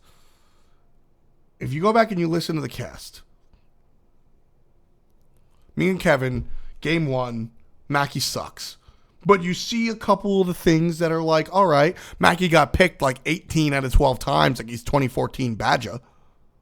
But he's got the right, he's got the right moves. We're seeing, we're seeing the right things. We're seeing some of the smart thingamajiggers. His instincts are correct. And so his gameplay was strong. One of the things Allegiance lacked, I see people talking about it in chat. I'm bringing it up. One of the things that Allegiance lacked was shot calling. And Maddie said on his stream that Mackey was brought into shot call over Dare to Care. Or not necessarily over Dare to Care, but Mackey was brought into shot call. Don't forget, Mackey is a small name in Smite, but he was a coach for Cloud9. Now, there have been talks about how much he did for coaching Cloud9, but just that mentality of I am a coach, I'm going to think in a certain way is important. Coaches never get on comms for shot calls, so that's awkward. But going back to what I said about Fnatic in the beginning of the season, I respect the intelligence level of Maddie Pocket and Incon. KSP, thank you so much, 7 months in a row.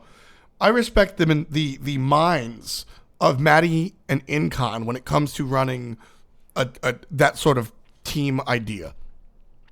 Maddie coached and managed various COG teams for a long time, COG Red, and Incon has always had a good mind to what it's called.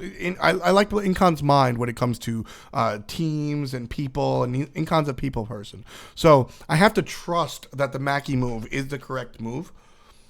Up until this point, we've spoken a lot about the future of Allegiance and what they've been able to do with 1 week of a roster change.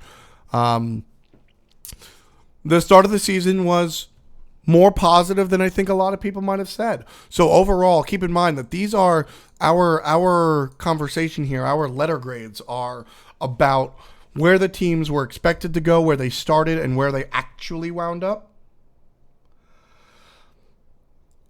So with that in mind, I expected Allegiance to be one of the worst teams in the league. I expected them to be, if we make adjustments for inflation as enemy has found themselves number 1, I expected them to be number 7. I didn't expect them to be on the top end of this league. I expected Allegiance to be on the bottom end of the league. Sorry, I'm coughing. Woof, that was bad. I expected them to be on the bottom end of the league. But their performance in what they've been able to do has been better than I anticipated. I anticipated Allegiance being better than Randozzo's, but just barely. Just barely. You see where Randozzo's currently sit? 1-11. I expected Allegiance to be like, what are they? 14 total games? I expected them to be like 3-11, right? To go 5-9 at this half mark is incredible for me. I think this is a big move, and I think the future is also bright. Do I think that Allegiance is a top team and goes to Dreamhack? No. Do I think that Allegiance is on the upswing? Absolutely. So when it comes down to it, a letter grade for Team Allegiance. They are not an F, clearly. They're not a D. They're not a C. I think we look at a B here, folks. I think Team Allegiance has been B minus C plus. Let's say that.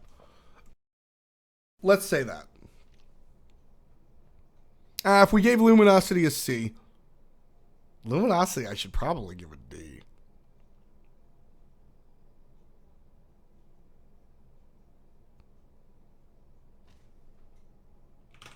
Yep. I think that makes me feel better. So B minus, C plus for Allegiance. I lean more towards on the side of C. So when it comes down to it, I think that this is very, Allegiance has been positive. They've been strong. And versus what they were supposed to accomplish here, I think that C plus is very good. You don't get so the way, basically what I'm doing here, gotta win, is I'm taking where I expected the teams to be, or where people expected the teams to be at, how well teams were expected to do, and then how has their split been going so far? We're halfway through. So I think that Allegiance was expected to be on the bottom of the league, and they still are. So you can't really give them an A or a B. If Allegiance came out and was like, boom, yeah, we're number 1, or we're number 4, I think you go into A and B territory there. But Allegiance is still number 7, and you got to call a dog as a dog. And Team Allegiance is the 7th worst team, or the 7th best team in the league. They're the 2nd worst team in the league as far as numbers are concerned, standings are concerned. They're number 7 out of 8, and that's math, and that's a big part of it. Where was the team supposed to be versus where they are now, right? And so Team Allegiance, they don't get many bonus points for that. But Team Allegiance has been performing spectacularly. And so while they're still in that 7th spot, I think the future is bright, and I'm excited for Allegiance. And again, I've shouted Matty Pocket out too many times, but shouts to Matty. He's been a big part of it. Last but not least, Randozzo's. Man, I don't even know. Man. I don't even know. So, Randozzo's. Because, what do I give this team? What do I give this team? Their duty. But I can't give them a D. Or I can't give them an F, rather, because they were expected to be the bottom, right? They're 1-11. This was the expectation. So, I mean, this is just, I don't know. This is, they were expected to be not good. They are not good. Randozzo's did beat LG, and Walrus looks nice. I mean, D minus. This team had no expectations, so how do you grade that which had no expectations? I don't know. I just think this is a not good team. I think this is a poor team. Scary D, Garza, Duro, PBM, Meerkat was a starting roster. That's the roster we all started with. Randozzo's now. I mean, they got Skeely and Walrus, who I think are positive. Everybody shits on Skildon because he hasn't had the best performances in the SPL, but I'm waiting for him to explode, similar to Mask. Walrus came out of nowhere. Walrus was not my favorite player. I won't pull any punches here on my show. I thought Walrus was trash last year, and Walrus showed up this year and played fantastically. He did exactly what he was supposed to do. I don't know, man. See, this is tough because Randozzo's Envy, Luminosity, and Orange Dog Meme Sports have been... I actually wrote that, so I actually said it. Envy, Luminosity, and Denial have been disappointments. So they've earned their Ds, right? Like they have earned the D because they've been disappointing. Randozzo's aren't disappointing.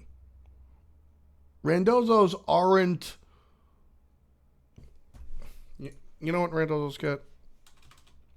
You know what Randozzo's get? Participation ribbon. They're playing, and they beat Luminosity. They won a game. So you know what? Hooray.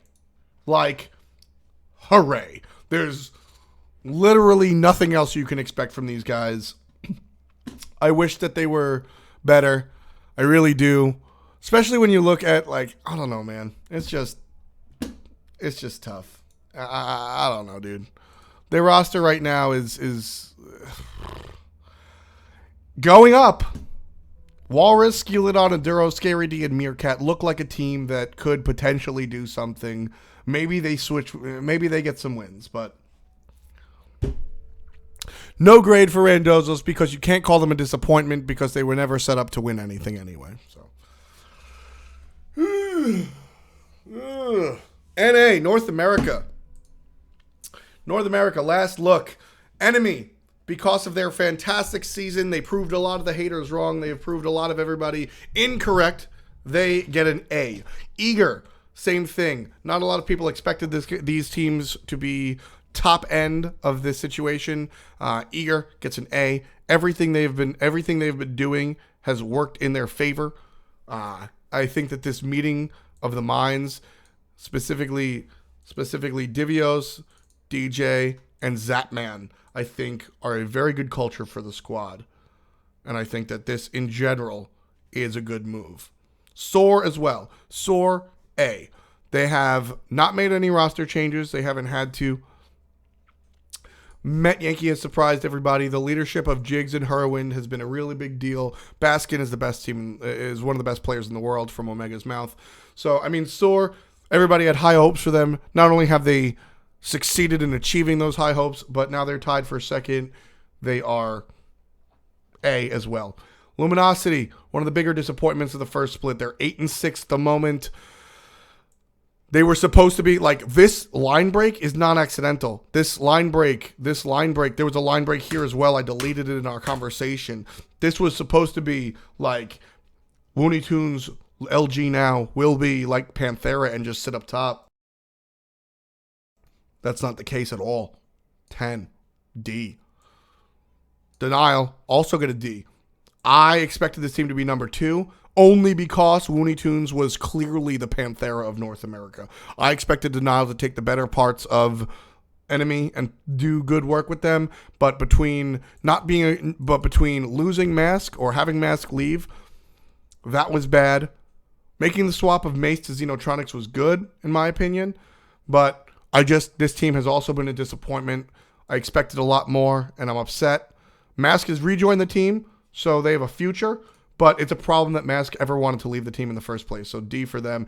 Envious, woof. This is a D minus. This is the only thing that kept this from being an F was because they made the role change and roster change recently with Cyclone back in solo, Eonic back in support. Omega's going to do his thing in the jungle, which I have said I don't mind at all. I really have high hopes for Omega in the jungle. That's the only thing that keeps this team from being a an F. Envy is below 500. Envy has a losing record. And they were supposed to be a top team in the league. This team is a disappointment, and anyone that says otherwise has their fanboy goggles on, and that's upsetting. Allegiance gets a C+ simply because I expected them to be in number 7, number 6, right? I expected them to be number 7, and they're at number 7, so they haven't exceeded expectations to be A or B, like Enemy has exceeded expectations, like Eager has exceeded expectations. So I can't give them an A or a B. But I give them like a B- or a C+. I give them a C+ specifically. They're still number 7. They're still below 500. They're still 5-9. But this team wasn't expected to be a top-end team, but they are performing better than people have expected. And then Randozzo's, I mean, nobody expected anything. And we're not getting anything. So, I mean, I think it's unfair to give Randozzo's an F. They have won a single game. I think it's unfair to really you guys are playing the games. And I joke, but we have seen teams throw. We don't see Randozzo's doing that. Oh, Ice Cream Man's here. There's no way you guys can hear this music. I look ridiculous, don't I? Anyway, but either way. That's my assessment for North America. EU. PU. Just kidding. So let's copy some of this. Let's copy some of this. All right. This was the start of the season. You can hear it. You can hear it. You can hear it. Ice Cream Man! I want ice cream! Come upstairs! Upstairs! I don't think he's coming. I tried.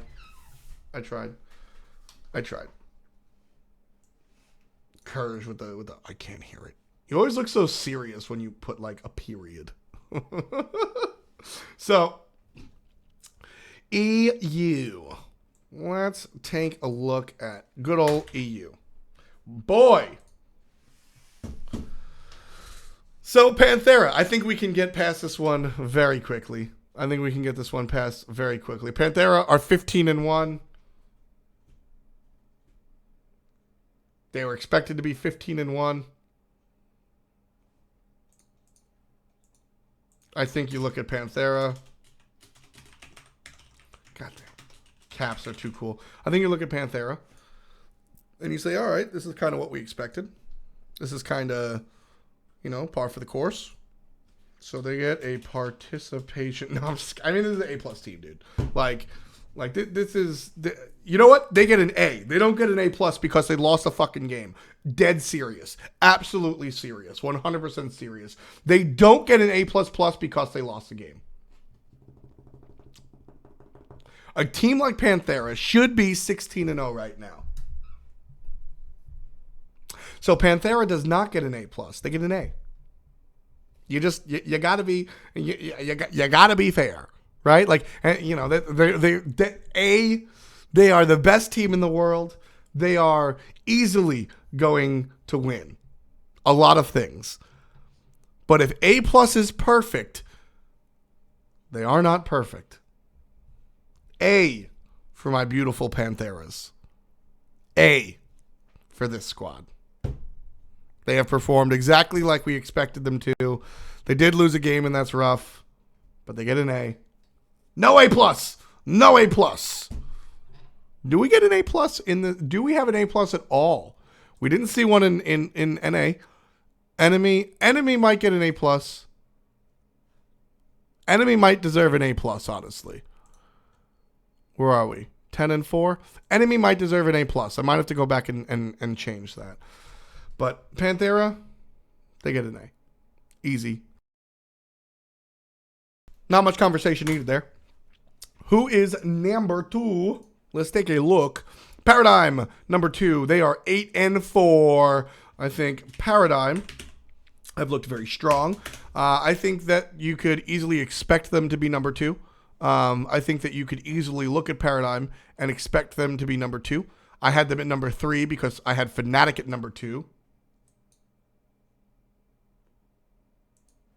But Paradigm are a squad that, I think that people expected it to. Oh, Divios, I love you.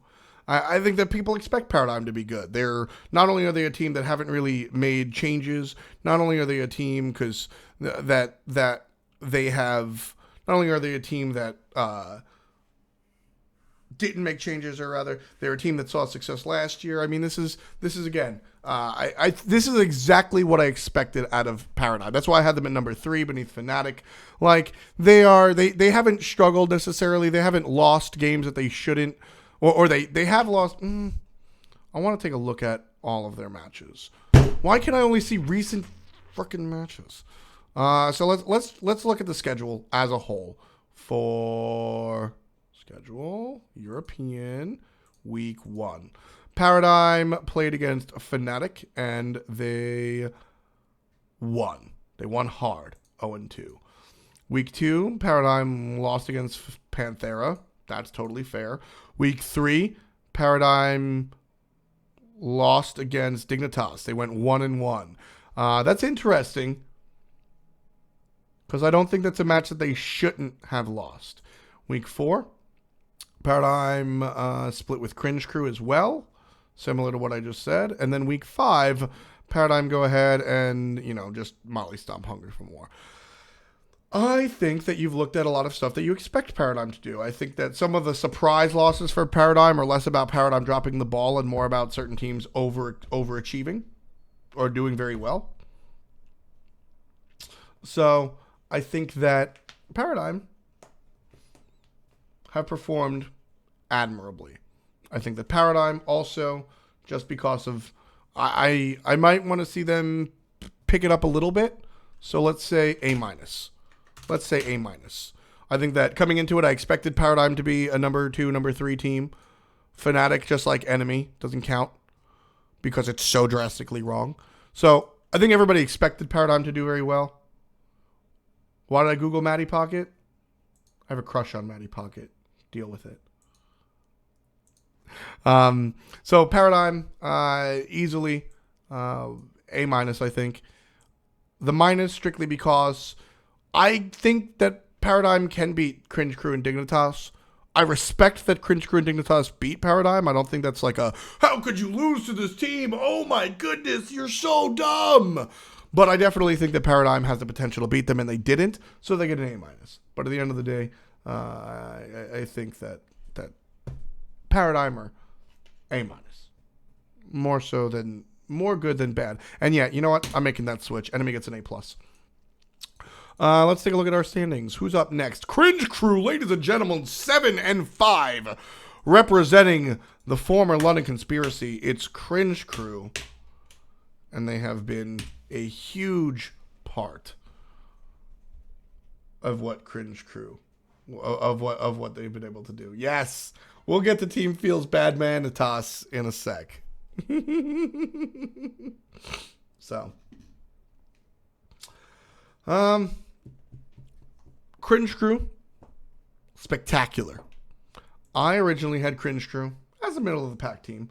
I think this is more realistic than not. I think that this was expected. And of course, you got to put everybody up one notch because Fnatic is not number 2, right? So, Cringe Crew. Repikas came onto the team, and I was not as high on Repikas as everybody else was. I don't know. Reppy is a great player, but I wasn't sitting there like, Reppy's going to be so good. Right? I wasn't sitting there like, oh my goodness, he's going to change this team from top to bottom. And he didn't. I think it's important to note that one of the biggest changes this year for Cringe Crew has been Shaggy Shank. Shaggy Shank is really the one that turned up. And so I think that this team has been very good. This team has performed better than I anticipated. So FDC off the table. We're only looking at A's and B's here. If we take a look at where Cringe Crew was able to, if we take a look at the things Cringe Crew was able to find in their weeks, shall we? Cringe Crew first played in week number 2. They didn't play in week 1. So in week 2, we saw CC go ahead and they split with Fnatic, which is a good look. Fnatic was still looked at as a good team back then. Week 3, we saw Cringe Crew lose to Dignitas, which I think says more about Dignitas than it says the Cringe Crew. Cringe Crew wound up splitting with Paradigm. And then in week number 5, Cringe Crew just defeated the Leftovers. Easy defeat. So, I mean, Cringe Crew has performed admirably. They find themselves on the standings number 3, 7-5. I think that Cringe Crew has overperformed, or Cringe Crew has done better than people have expected. So you can't call them F, D, or C. I think they get a solid B minus. I'll tell you why. I think Cringe Crew get a solid B minus. I think that this team has been good, not great. I think this team has been impressive, not extremely impressive. I think this team has been better than they were supposed to be, but they weren't supposed to be anything special to begin with. And I think that this team has done the right things. Cringe Crew have the tools to move into a positive direction. Losing Zashu totally sucks. It's individual more than team-based, but similar to Mask leaving for greener pastures. If your team creates an environment that you don't want to leave, you don't leave.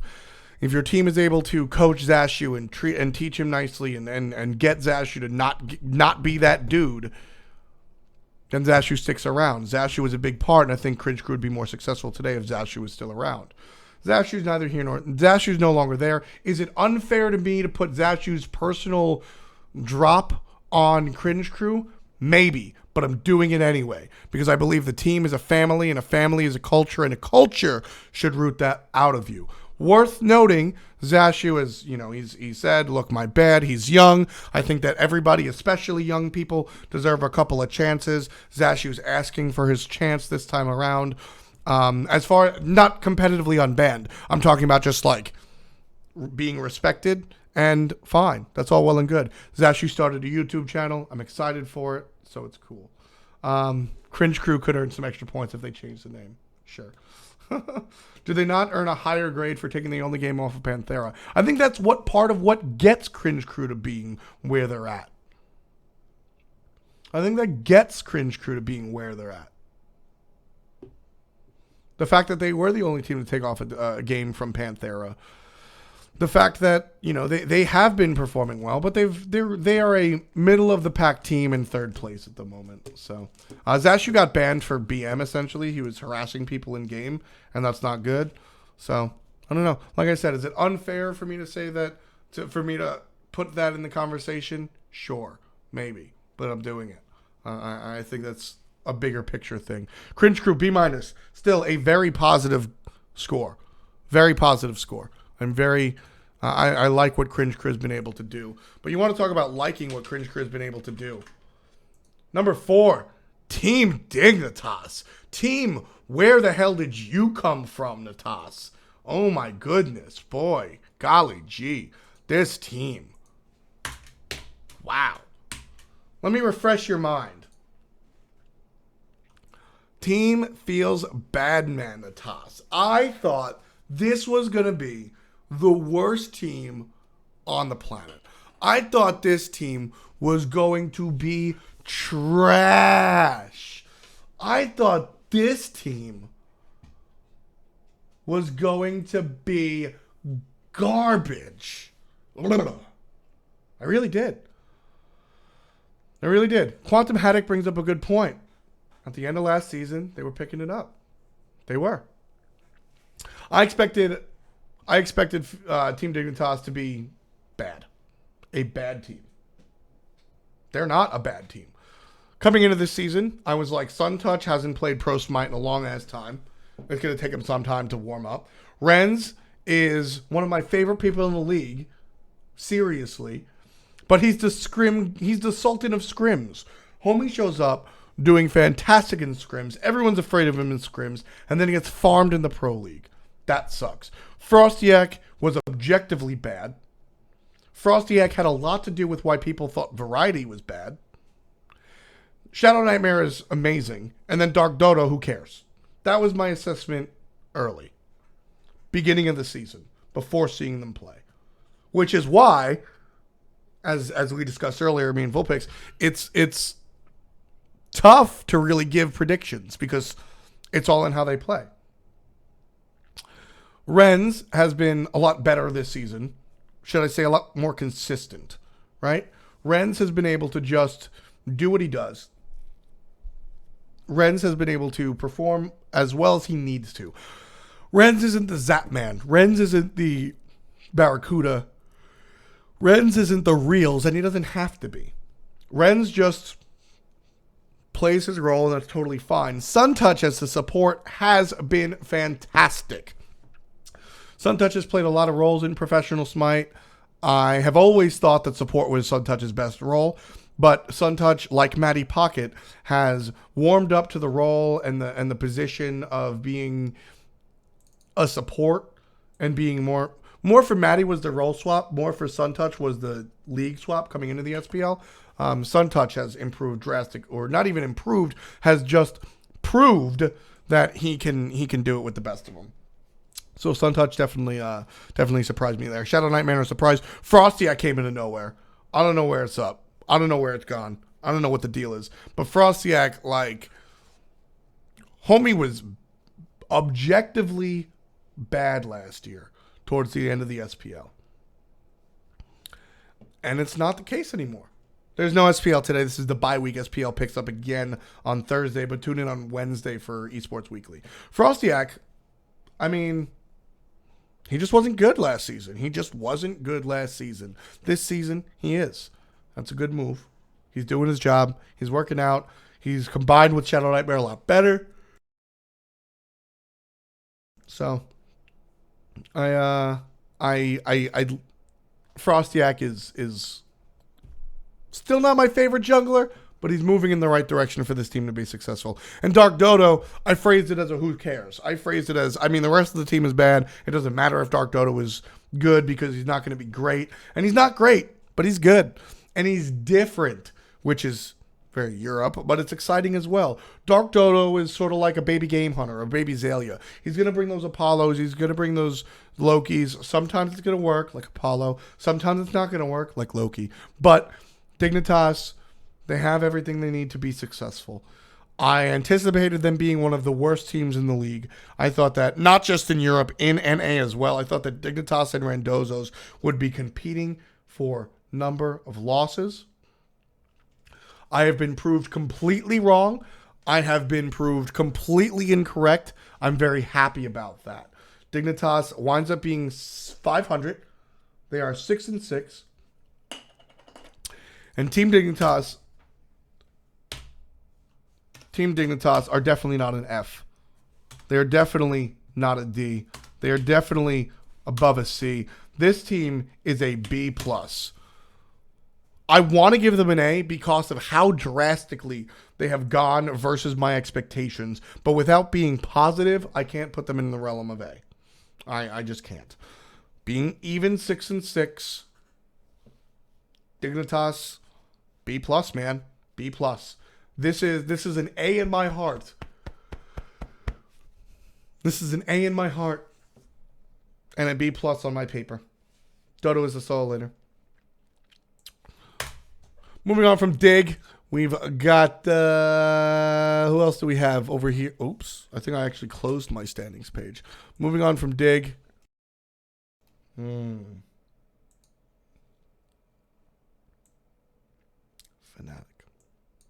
Fnatic. I just...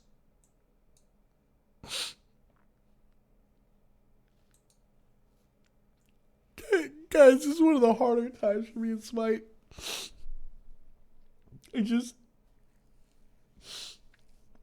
Fnatic has been so good.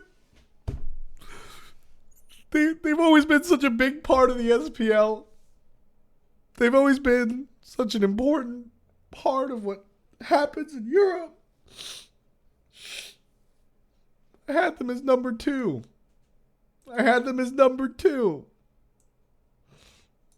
And they're just not good. They're just not good. Ugh. What's wrong? Ugh. This team should be so much better. Oh, they're trash. Ugh. Seriously, what the hell is wrong with Fnatic, man? Like, what is wrong with Fnatic? Jiffy was supposed to be the next big thing. Big Man Tings was supposed to be the next big thing, and they're just not. Reels is still crushing it. Reels is still crushing it.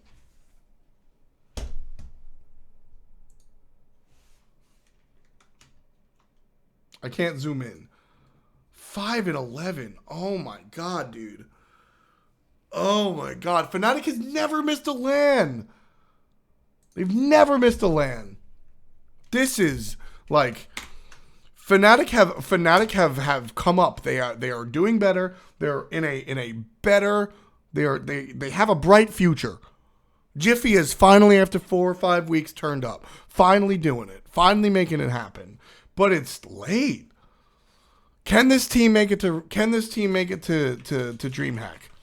I won't say no, but I won't say yes.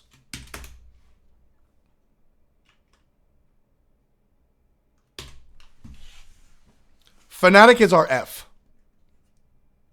Fnatic is our F. And it pisses me off. I'll never forget. It was not last week, but the week before. When Fnatic lose. And they wind up number 7. They wind up number 7 on the standings. And so the way it works when you're casting, the way it works is I'm talking to you and I have my headset on. And production is, while I'm talking, production is telling me. So I'm sitting there like, all right, we're looking over how the game is going. We're doing post game, and then we come at a game, and when we come at a game, production will tell me, all right, I got replays for these players. This guy's the player of the game, and then we're going to standings and schedule, right? And so, all right, I internalized that, and we're doing it all. We're like, all right, here's the replay from whoever the fuck just killed Fnatic again. And let's take a look at the standings. As you can see, the full graphic is up, right? You're getting, this is what you guys see. You see this. You just see standings. You see standings. They were number 8. Yeah. So weird. The mighty have fallen. Fnatic. Future looks better. Jiffy has improved. But right now, their performance up until this point is a solid. And I'm the chair one. I'm the chair one that's supposed to be saying, like, it's my job to host a desk. It's my job to, do this. Like, all right, so look at the standings, right? Brandon, noticed that I was just covering my mouth, and he was just like, Fnatic on the bottom is Panthera, right? He just, picks it up. Dude. So weird. The mighty have fallen. Fnatic. Future looks better. Jiffy has improved. But right now, their performance up until this point is a solid F. Fnatic's supposed to be a top-tier team, and they're just not. Even if you weren't as high on them as I was, I think they're still an F. Even if you say, all right, Fnatic is a good team, but hold your horses. Realistically, they're a 3 because Paradigm's better. Torpedo's gonna come out of the gate swinging. Blah blah blah. Nah, man.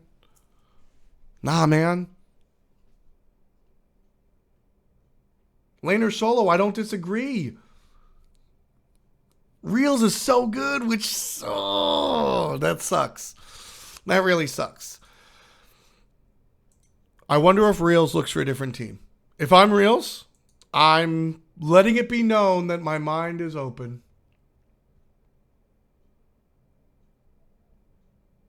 For real. I'm letting it be known that my mind is open. I'm letting people know that I'm thinking about it. So, where are we at?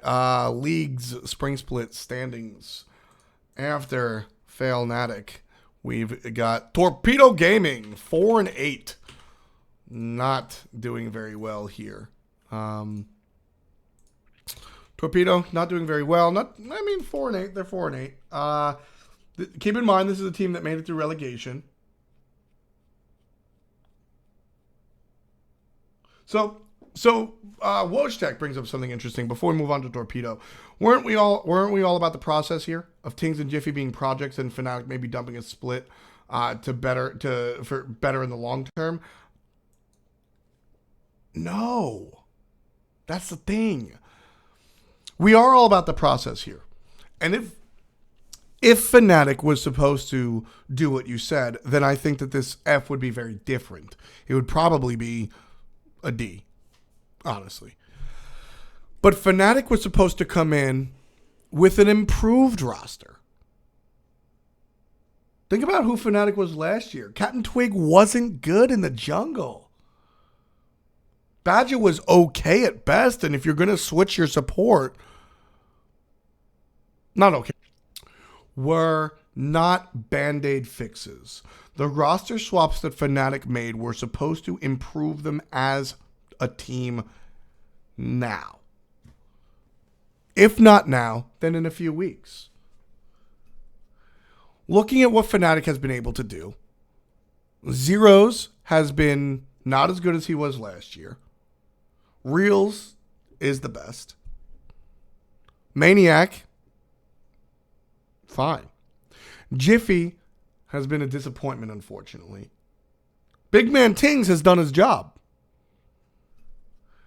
Looking at what Fnatic has been able to do, Zeros has been not as good as he was last year. Reels is the best. Maniac, fine. Jiffy has been a disappointment, unfortunately. Big Man Tings has done his job. Big Man Tings has done his job. Reels is doing his job. Big Man Tings quickly started doing his job. I want to say week 2 or 3. Zeros took a step back, in my opinion. Maniac is okay. And Jiffy was a disappointment for the beginning. This wasn't supposed to be a project team. This was supposed to be a team that starts winning. And they're not. That's why they're an F. This wasn't a project team. This was a team that was supposed to do well now. Torpedo, on the other hand, this was a team poised to be good. This was a team that was... Is Big Man Tings in chat? Shouts to Big Man Tings. I didn't see him. So, shouts to Blocksman. Appreciate it. I want my Twitch alerts on the screen, but thank you so much for the support in the stream. Torpedo is a team. Keep in mind, Torpedo came out of relegation. Torpedo is a squad that did not, really like, they weren't a dominating team. If you look at this, you remember Game Hunter, you remember Moex, you remember Murder, formerly Kanye Life. This is a good squad. What did I have them as initially? Torpedo, number 4. Wow. Ugh. Blech. Really? Really? I put them this high? Really? I can't believe I put them this high. Wow. Okay. Torpedo, they're obviously not number 4. They're number 7 or 6. Well, they're tied for 6 and 7, right? Week 5, Torpedo goes against Dignitas and they split again. So, I mean, Torpedo have been able to find wins off of every team they faced except for Panthera. That's fine. This team is getting better every time they play. I think what Wojtek says is very true. The Torpedo, to me, is a team that's better individually than they are as a unit, says Private Wojtek. And I agree. I think if you look at Torpedo, Game Hunter, Bobat, fine. This team is getting better every time they play. I think what Wojtek says is very true. The Torpedo to me is a team that's better individually than they are as a unit, says Private Wojtek. And I agree. I think if you look at Torpedo, Game Hunter, Bobat, Carino, Murder, Moex is a very good team on the surface. The problem is Bobat is sometimes on his own page. Game Hunter is sometimes on his own page. And Moex is sometimes on his own page. Carino and Murder really get the team, and that has assisted in that direction. You can't give Torpedo an F. They're not an F. They've been able to do good stuff. I think Torpedo is a team that winds up in the realm. And I think Torpedo is a team that winds up in the realm of C. Maybe even C+. No, we'll just leave it as a C. Maybe even C++ because they're objective oriented. Ha ha ha ha ha. Here's a joke I don't fully understand. But when it comes to Torpedo, I give them a C. They haven't dropped the ball. They haven't done terribly. They haven't been garbage. But they haven't quite lived up to their expectations, and they certainly haven't exceeded their expectations. So, Torpedo, I like the work that they've done. I like that they've been going in that direction. I enjoy what I see out of Torpedo. They're far from a top team. They're far from a bottom team. I certainly think that this team has a good future. Up until this point, I think the squad has done what we expected them to do, honestly. I think I was a little high on them on this original post. 4 is probably pushing it, but I don't know. I think the Torpedo gets a C. I think they're doing fine. If they continue to split down the middle with other teams, this split, I'm totally okay with that. Unlike Fnatic, as we just discussed.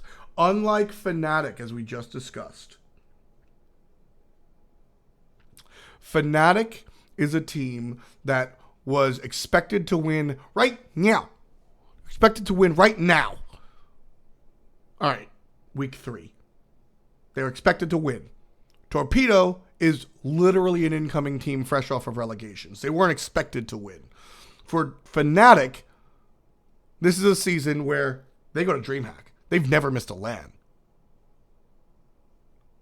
And the positions that they've made swaps for are positions that were underperforming last year already. Torpedo are a team that come into the situation like with the anticipation of the understanding that it's a rebuilding season. With the understanding that this team is not supposed to go to Dreamhack. Next split, this team will fight for Worlds, hopefully. But right now, they're not going to Dreamhack and they never were supposed to be.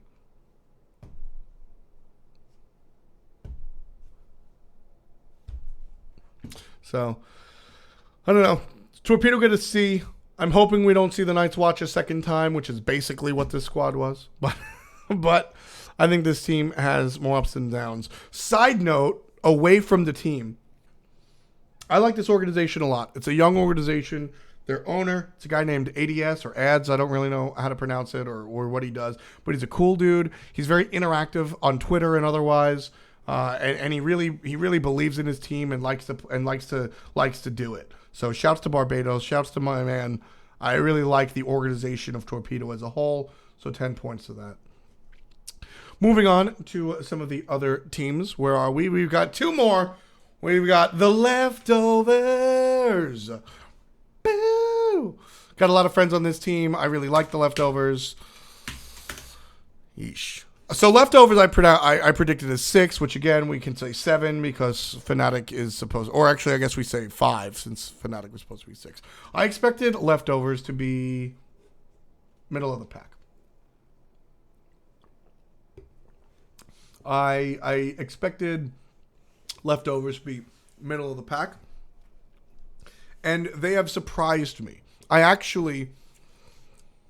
Part of me thinks that I got this and this mixed up. I feel like I should have said Torpedo 6, Leftovers 4, because I've really enjoyed watching Leftovers play, and I had the same thoughts. Cherio is one of my favorite players in the league as far as play is concerned. I think that Cherio is actually one of the most talented players in the SPL. He plays with a lot of ping, he's from Egypt. I think Cherio is one of the best players in the SPL, seriously. And we just don't get a chance to see that because A, he's on underperforming teams, B, ping, LOL. But I don't really use that as a hard John, just like half of an excuse. But Cherio never finds himself on high-end teams, and that's why we don't get a chance to really see that thing sort of flex. Like a Met Yankee or something. Cherio, I think is, yes. Badger is a player that has been forced to improve. Badger was not good. I say not good compared to where other people. Badger was good. He was like a 7 out of 10, right? Just like good enough. 6.5 to 7 out of 10. And Badger seemed like he got complacent on Fnatic. And again, I need to stress that I don't have any insight and I feel almost bad saying that. But the reason I bring it up is because I never like to question people's work ethic. Ever, really, because I'm just not that close to these people. But you can see in the game, Badger performed very well, and then recently did not perform. Like, he was here originally on SK, he got better, and then he just sort of leveled out. He didn't continue to get better. He just sort of leveled out. Badger has improved drastically. He's done very well. He's looked very strong. Being the leader on a team like Leftovers has forced Badger to become more aware, has forced Badger to become more in mind in the game. It's forced Badger to be a leader. Badger and Cherry are very exciting to me. And they were exciting to me. Jungler, goddamn, worst fucking name in the league. Worst player name in the league. Shout out to Soggy Sandal, the runner-up, playing on the bench. Jungler fails. Please. I hate you.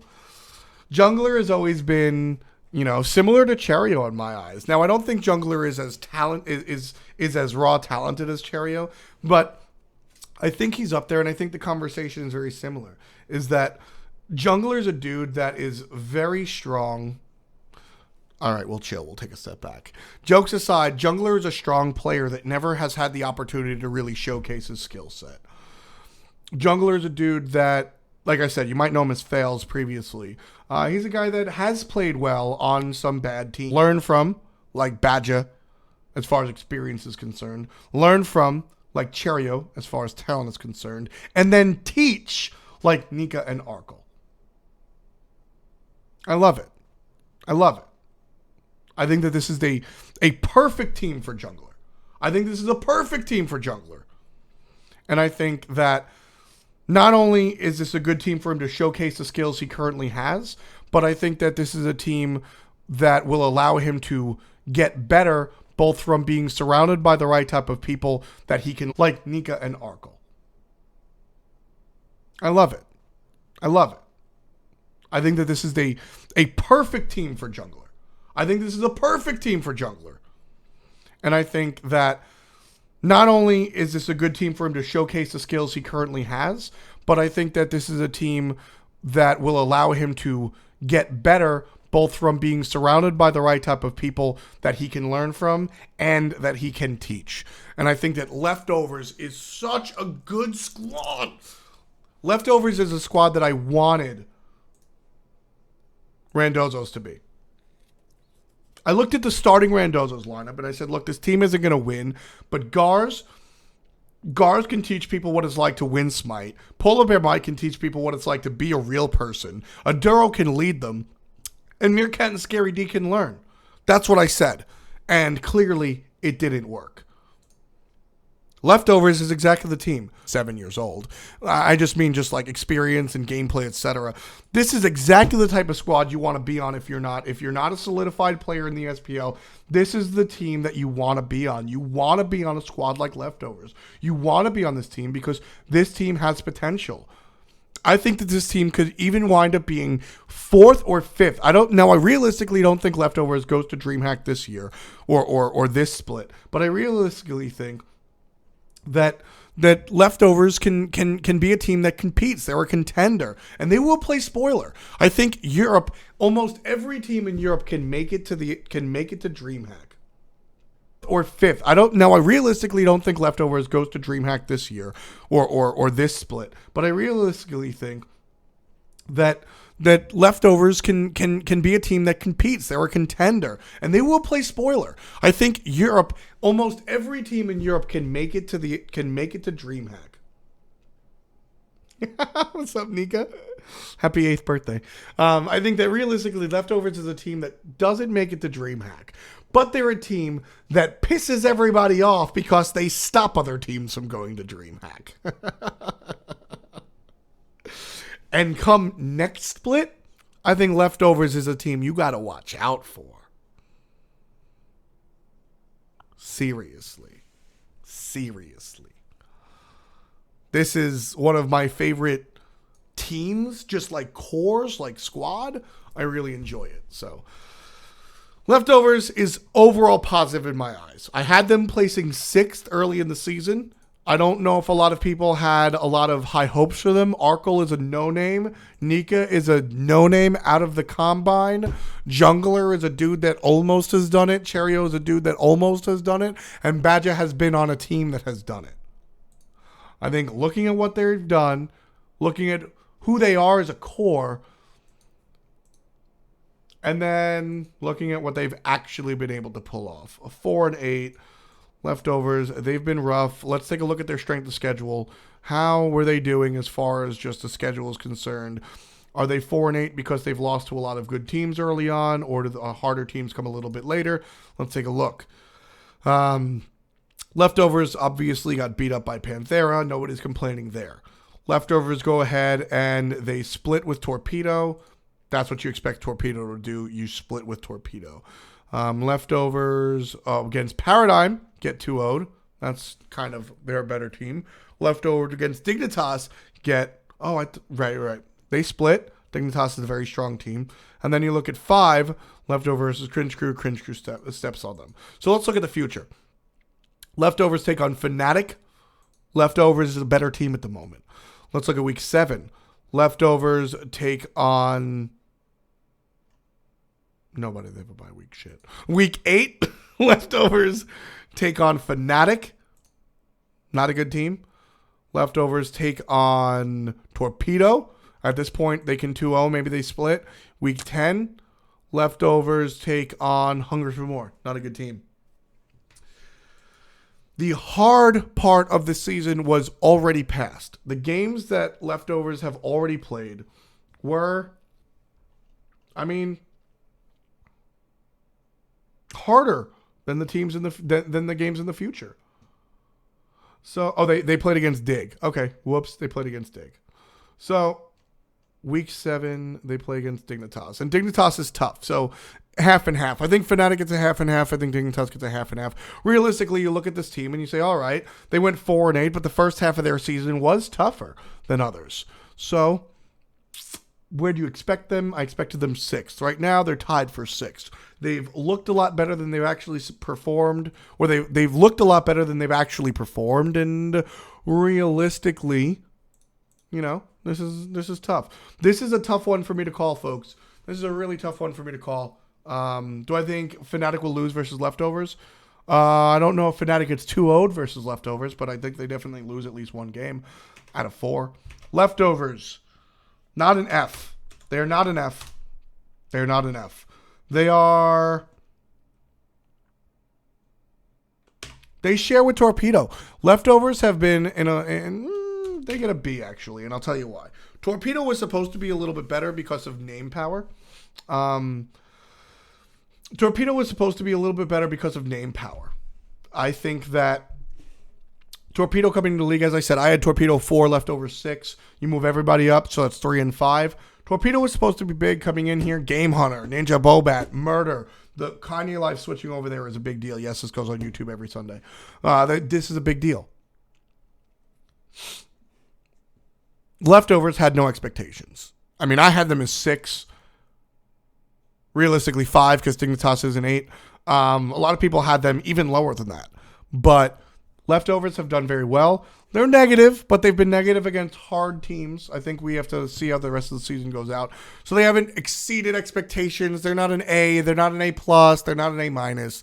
They're not a B+. Realistically, I think you look at a B- for the Leftovers. They've been doing very well. They could have done better. There were a couple of games I would have liked to see Leftovers beat Cringe Crew at least once in that 2-0 that CC had. I would have liked to see Leftovers beat Torpedo instead of Split.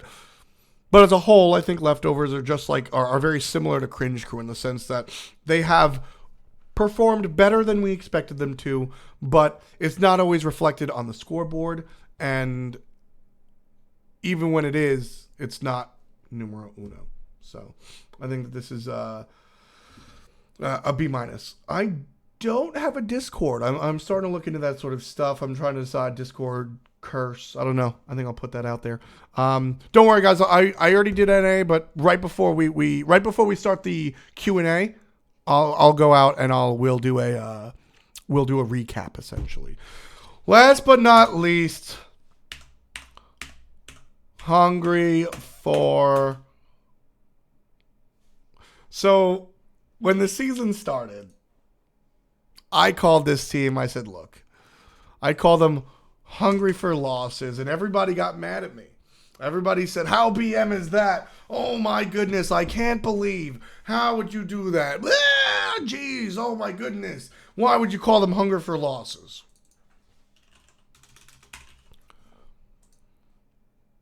Well, they're 3-9. They're not quite Randozos. So kudos to them. But they just haven't been good. I expected this team to be not good. They are not good. And it's actually surprising. I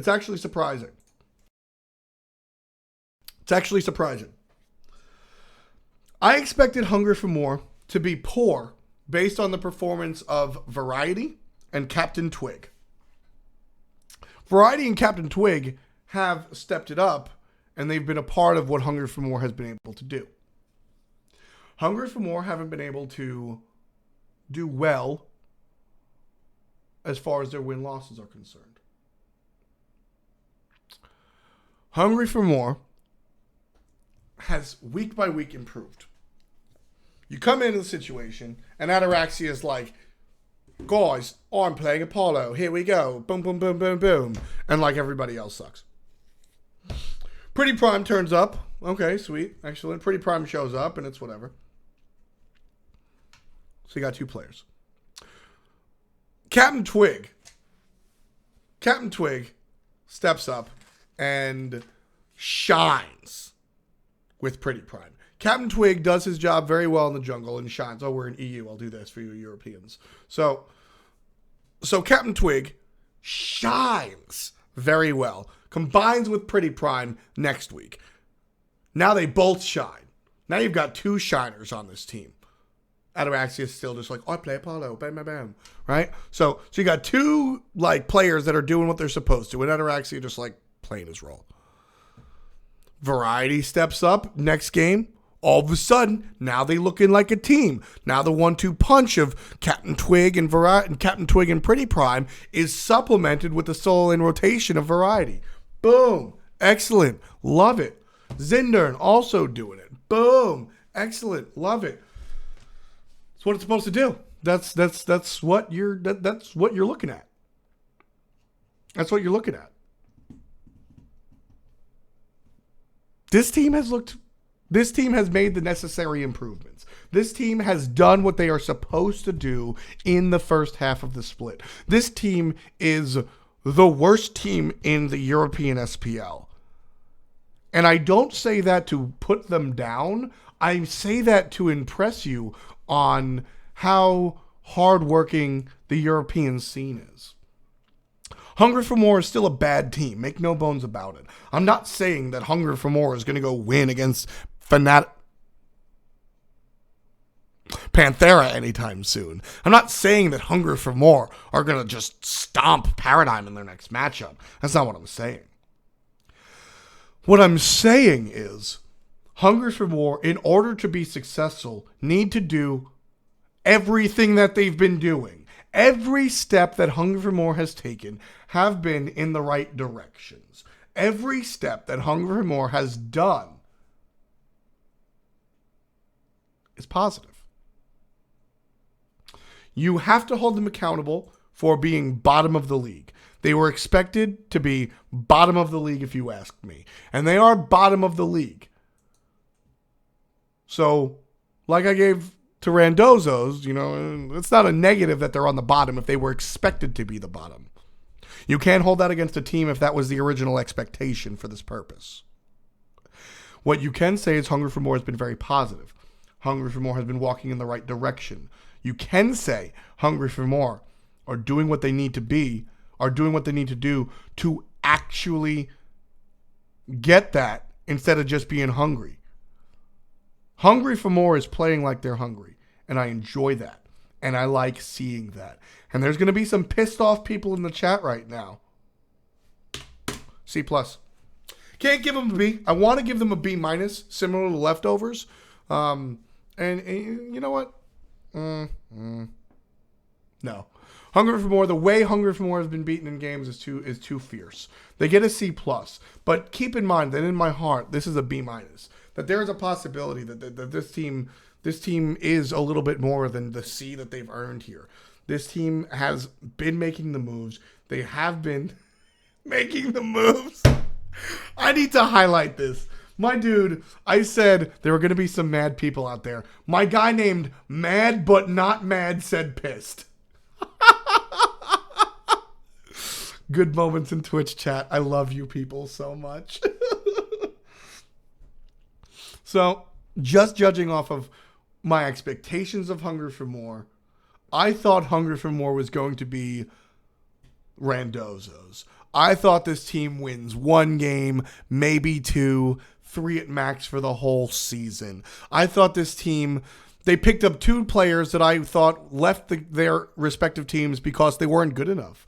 I thought Dignitas released Variety because he wasn't good enough, and Captain Twig was released from Fnatic because it wasn't good enough. Whether or not it was the player's choice or the team's choice, neither here nor there. Release is just a term that I use in general. I thought those teams and those players parted ways because they weren't good enough. And then Hunger for More picks them up. Ataraxia has always been middle of the pack for me.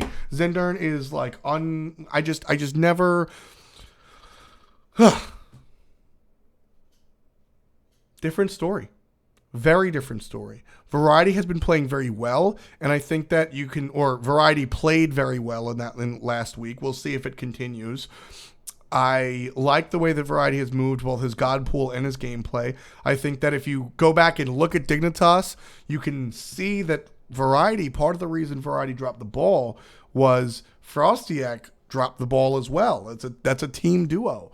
Now, I'm not saying I take back everything I said about Variety last season. I think Variety wasn't as good as he was now, and that to me is better than taking back what I said.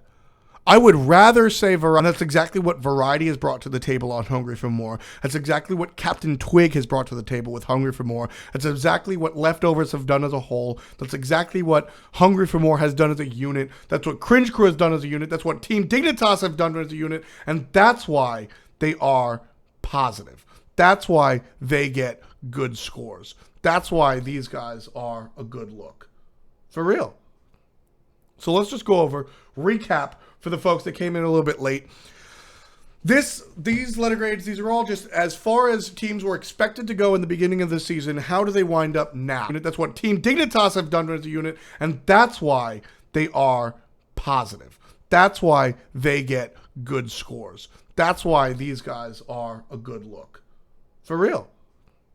So let's just go over, recap for the folks that came in a little bit late. These letter grades, these are all just as far as teams were expected to go in the beginning of the season. How do they wind up now?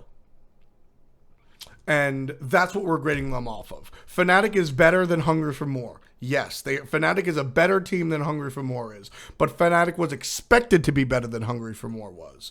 Fnatic have underperformed based on where they were supposed to be. Hungry for More has overperformed based on where they're supposed to be. So we'll see how that works out. Mid-split bye week, my assessments of how teams have been doing based on their performances. Starting over in EU.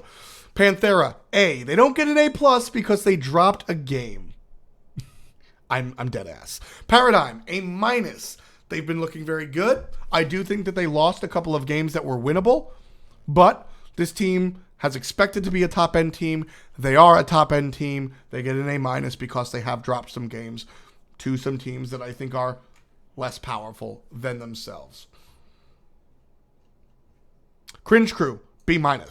This team had been predicted to be middle of the pack. They are slightly better than middle of the pack. They performed very well. This team gets a B-. If they were a 1, 2, 3 team, I think we look at, or if they were a 1 or 2 team, I think we look at A or A+, blah, blah, blah, blah, blah. But they're number 3 right now, B-. I think this is very strong. And the only reason I give them a B- is because if you look at a team like Team Dignitas, a team that was supposed to be even worse than Cringe Crew, and that has performed even better in my eyes. Dignitas gets a B+. I expected them to be the worst team in Europe next to Hungry for More. I thought Team Dignitas was not strong. And week 1 was not confirmation, but week 1 they didn't look strong. And in the short time period, they were able to expand and able to become something very good. B+ for Team Dignitas, and quite the opposite for Fnatic. The new roster was not a work in progress. The new roster was supposed to be a change. The new roster was supposed to be, we got rid of our bad jungler and our good support for a great support that has better synergy with our hunter and a very good jungler. Jiffy just recently found his stride. He just recently started making it happen. He just recently stepped up. Big Man Tings was always fine. He didn't exactly become the best support in the world, but he was at least Badger level, I think. So, no qualms there. But Zeros has taken a step backwards. Maniac he was absent for a week, so whatever, can't hold that against him. It's just a DNP. But Reels is the only one still performing on the level that I think this team needs to do. Reels, everyone needs to play on Reels' level, and it's just not happening. F for Fnatic. This was supposed to be a team doing very good right now, and they're not. I think Fnatic can turn it around. In the last week that we saw Jiffy play, it looked good. It looked better, but it's tough. The first half of the season was an embarrassing disappointment for Fnatic, and it hurt. Torpedo, C. Middle of the pack team. They were supposed to be a good middle of the pack team, but middle of the pack team. I think that Torpedo has won a lot of games. They split. They split with everybody. They wound up splitting with everybody. I think that's Torpedo's identity. I think that C is splitting down the middle as well. They're not good. They're not bad. They're, hey, what's up? We're part of it. Thumbs up. We get a C. Hungry for More. We just ended up with them. This team was easily supposed to be one of the worst teams, but they really have stepped it up. Every single thing that, when you look at a team and you say they're not good, but how do you get good? A, B, C, D, E, F, G. Hungry for More have done A, B, C, D, E, F, G. You can be absolutely nothing but impressed. They are still on the bottom end of the league, so they do get a C. They do get a C, but they get a C+. Giving them a B would be too much because they're just not on the top end of the league. But because of their success, I think you look at Hungry for More and you recognize their success as far as betterment as a unit. They're still not good. They're still 3-9. They're still on the bottom, but they're making the right steps to change that. Do they go to Dreamhack? Absolutely not. If they go to Dreamhack, I buy a Bentley. But do they wind up at Worlds? Probably not, but can they wind up at 4 or contend for Worlds? We'll see. That's better than saying no. So that's Europe. That's my breakdown for Europe, how they wind up mid-split over to North America. Is this a BM stream? No, it's a fucking honest stream. And if you think calling a team F for underperforming or saying C plus or saying that a team is worse than the league is BM, this is not the spot for you. This is a place for honesty and for an objective analysis. And I know that in the world of esports, calling a team bad is sometimes viewed as BM, but I call a spade, and I am friends with virtually every single pro player. There are very few pro players that I actively dislike, and well, there are probably many pros that dislike me, but I like most of the pros. So none of this comes personally. None of this is about individuals as far as their human condition. This is just about gameplay, and it's all objective, and it belongs here. If you have a problem with calling a bad team a bad team, if you have a problem calling a bad player, then you have a problem with competition, and esports probably isn't the arena for you. But with that, why don't we pick it up and be a little bit nicer? Enemy gets an A+. The only A+, even more than Panthera. The only A+ in the league as a whole. Everybody sort of expected Panthera to be numero uno. Nobody expected Enemy to be numero uno. In fact, your boy, F. Me, Tom Battinger, I expected Enemy to be the worst. I thought these teams was going to drop almost every single game. I was like, who is Marauder? Who is Verizial? Who is Pandacat? Who is Pain? Who is Chaos? Okay, I know Pain and Chaos. I sort of know Pandacat. I know Marauder, but not because of gameplay. Panthera had that expectation. They were supposed to be great, and they dropped a game. Sure, dropping games happen. I'm not saying, pin Panthera to the wall because they dropped a game, but I'm saying they were supposed to be undefeated. They were supposed to be the best of the best of the best of the best, sir. And they wanted, they're an A. They're an A+. Panthera's an A+ if they don't drop a single game.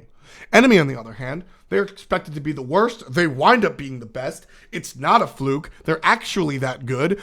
If I hear one more person call Enemy a fluke, I'm going to rip their brains out. Enemy has worked. It's 5 weeks now. 1 week, you get lucky. 2 weeks, you're still lucky. 3 weeks, there's something here. 4 weeks, holy shit, they're winning. 5 weeks, give it up. They're actually good. A+ for Enemy. They've surprised virtually every single person. A+ for Enemy. Jermaine, you're lucky I can't find you. Eager, A as well. Eager and Soar both get an A. They've earned an A because of how they performed. They were expected to be a good team. They were expected to be good teams. I had Soar at number 3. I had Eager at number 5. Put those both up, right? So I think that you look at these teams and you go, okay, you were supposed to be good, and you're good. Everything's going according to plan. I think Eager has overperformed a little bit, or I think Eager has surprised people a little bit more than Soar has, but either way, these guys wound up being thumbs up. A. Great job from everybody involved. Eager and Soar earned their A. Quite a different story for Luminosity. They have earned their D. Yeesh. Luminosity and Denial wind up being our Ds. Luminosity, I would actually be, part of me wants to be more harsh on Luminosity, but at the end of the day, it's, they're positive. Like, they're 8-6. So you can't be too harsh on them, right? Like, it can't be too, you can't be too harsh on them. They're positive, but it's not what they're supposed to do. Not what they're supposed to do. Burnt Toast, you're hilarious. Get out of my chat. They were supposed to be much better. I mean, this is like Snoopy, Annister, the Boost, Jeff Hindla, Barracuda. This team is supposed to win. This team is the Bond.com. This team is last champions from 2 years ago, champions from before that. Like, this is the super team. This is the MVP. In the beginning, I separated. This line break isn't accidental. This is to show how much different Looney Tunes is from the other teams. This is to show how much. Nope. D. Based on expectations, Luminosity earns a D. They dropped games to the Randozos. Now, granted, Randozos looked pretty strong. Shouts to Facebook Messenger. Chrissy sent a photo. Y'all getting paused real quick. Chrissy sent a photo. Oh, it's a snap. Okay, it's a screenshot. I'm upset. Either way, Luminosity gets a D. They coulda, shoulda, woulda, foulda. Like, this team should be numero uno. They're certainly not. Still positive, so I can't give them an F like I gave an F to Fnatic. That's the difference to me between Luminosity and Fnatic. That's the difference. That's the difference between Luminosity and Fnatic. If Luminosity was even or negative, they easily get an F. But because they are positive in their win-loss, they get a D. Denial, same thing. I was much more excited about this roster at the beginning of the season. They're even, so I can't give them an F. Mask left them in the beginning of the season, which I hold against them. It's when it comes down to it. Okay, you know what? Gaming talk shows. There you go, buddy. When it comes down to it, I think you got to look at Denial, and I had them as number 2. I love this team. Vedium, Benji, and Drelo, I think, are very, very strong players and minds. Shadow Q is a great mind. I liked the decision to move away from Mace to the Face and go to Xenotronics. I thought that was an improvement, but unfortunately, it's rough. It's not where the team's supposed to be. So they've earned a D as well. Worth noting, I think Denial can improve in the future with Mask on the team. I think that this is a much different team for the second half. But again, this is my personal grading on how the teams have succeeded based on expectations in the first half. And I think that Denial just haven't done that. In the future, for the second half, I think that Denial can even make a swing to Dreamhack. But right now, not the case. Envious gets a D-. And the only thing that keeps Envy out of an F is because of their recent change. Their recent change happened before the break, and that's worth noting. 6 and 8. How the mighty have fallen. Team Envious is negative. And like I said, this also would be an F. Just like Fnatic, because they're a team that's supposed to win right now. This is not a team that's supposed to be in the this is not a team that's supposed to get better over time. This isn't a team that's supposed to sort of work it out. This is a team with Omega, Weaken, MLC Stealth, Kiki, and Cyclone Spin. They dropped Weaken to pick up everybody, and now they finally land on Ionic. 3 teams. So this team would be an F in my eyes. With a roster like that, you have to be a top 3 team. With a roster like that, you got to be a top tier team. But you're not. And you know what? I want to go ahead. No. I got to keep Envy as a D-. Because I'll tell you what, I want to take it away. I want to take the minus away and just leave them as a D because they've been making the right changes, but they are negative. They are 6 and 8. They are below 500 as far as their win percentage is concerned. That's not a good look. That's not good for a team that's supposed to be a top tier team. You can look at Luminosity and go, you're 8 and 6. That sucks, dude. You get a D. You should be a lot better. You can look at Denial and go, you're 6 and 6. You should be a lot. You're 6 and 8. You've lost games more than you've won games. That's scary if I'm an Envy fan. And you know what? Envy has had a tough schedule, to be completely fair to them. Let's take a look at Envy's schedule so far. They have had it pretty rough, if I'm not mistaken. Let's look at North America. And Envy played Eager the first time around, and Envy was like, hey, what's up? This is the team you expected to see. And then Envy played Soar, and they were like, oh, wait a second, Soar is very good. And then played Luminosity, and they went, oh, shit. We're not as good as Luminosity. And they went to and then they went to week 3 and they had their doubleheader and they smoked Randozos, obviously, but they split with Allegiance, which I think was a little bit problematic for them. Very good for Allegiance. And then you look at Enemy, and Enemy was able to 2-0 them because Enemy's actually a good team. Enemy's actually a good team. Like, that's actually the deal. We take a look at Denial Esports and Envy. Orange Dog Meme Sports was able to beat Envy. That's rough. To be completely fair, this was the resurgence of Mask. Mask played very well, and I talked about it before. It wasn't just his individual performance, it was his ability to vibe with the team. But so Envy has had a harder schedule than most. So that is the asterisk there. But still, it's a D- because they just haven't been able to. They haven't been able to perform. But I give them the D- and not the F because they made the moves in the right spot. They secured Ionic. They moved there. I love the role changes. Omega in the jungle. Maybe I'm being biased because of how much I respect Omega's ability to play the game. But Omega has a huge god pool. He's got a huge understanding of the game. I like his shot calling. I don't think it's the best in the world, but I think it's up there. I like Omega in the jungle, and I'm very curious to see how the team succeeds, not just with Omega in the jungle, but with Cyclone back in solo and with Ionic back in support. I think this team has a very bright future. But their first half sucked. Team Allegiance, C+. Allegiance has been very good. Allegiance reminded me a lot of Hungry for More, in the sense that, like, look, Allegiance wasn't supposed to be good. They weren't supposed to be strong. They weren't supposed to be a number one team. But every single time they come out, they improve. Matty Pocket has been extremely good. They've made a roster change that seemingly moves in the right direction. They've made all the right moves to improve and be great. Be good, at least.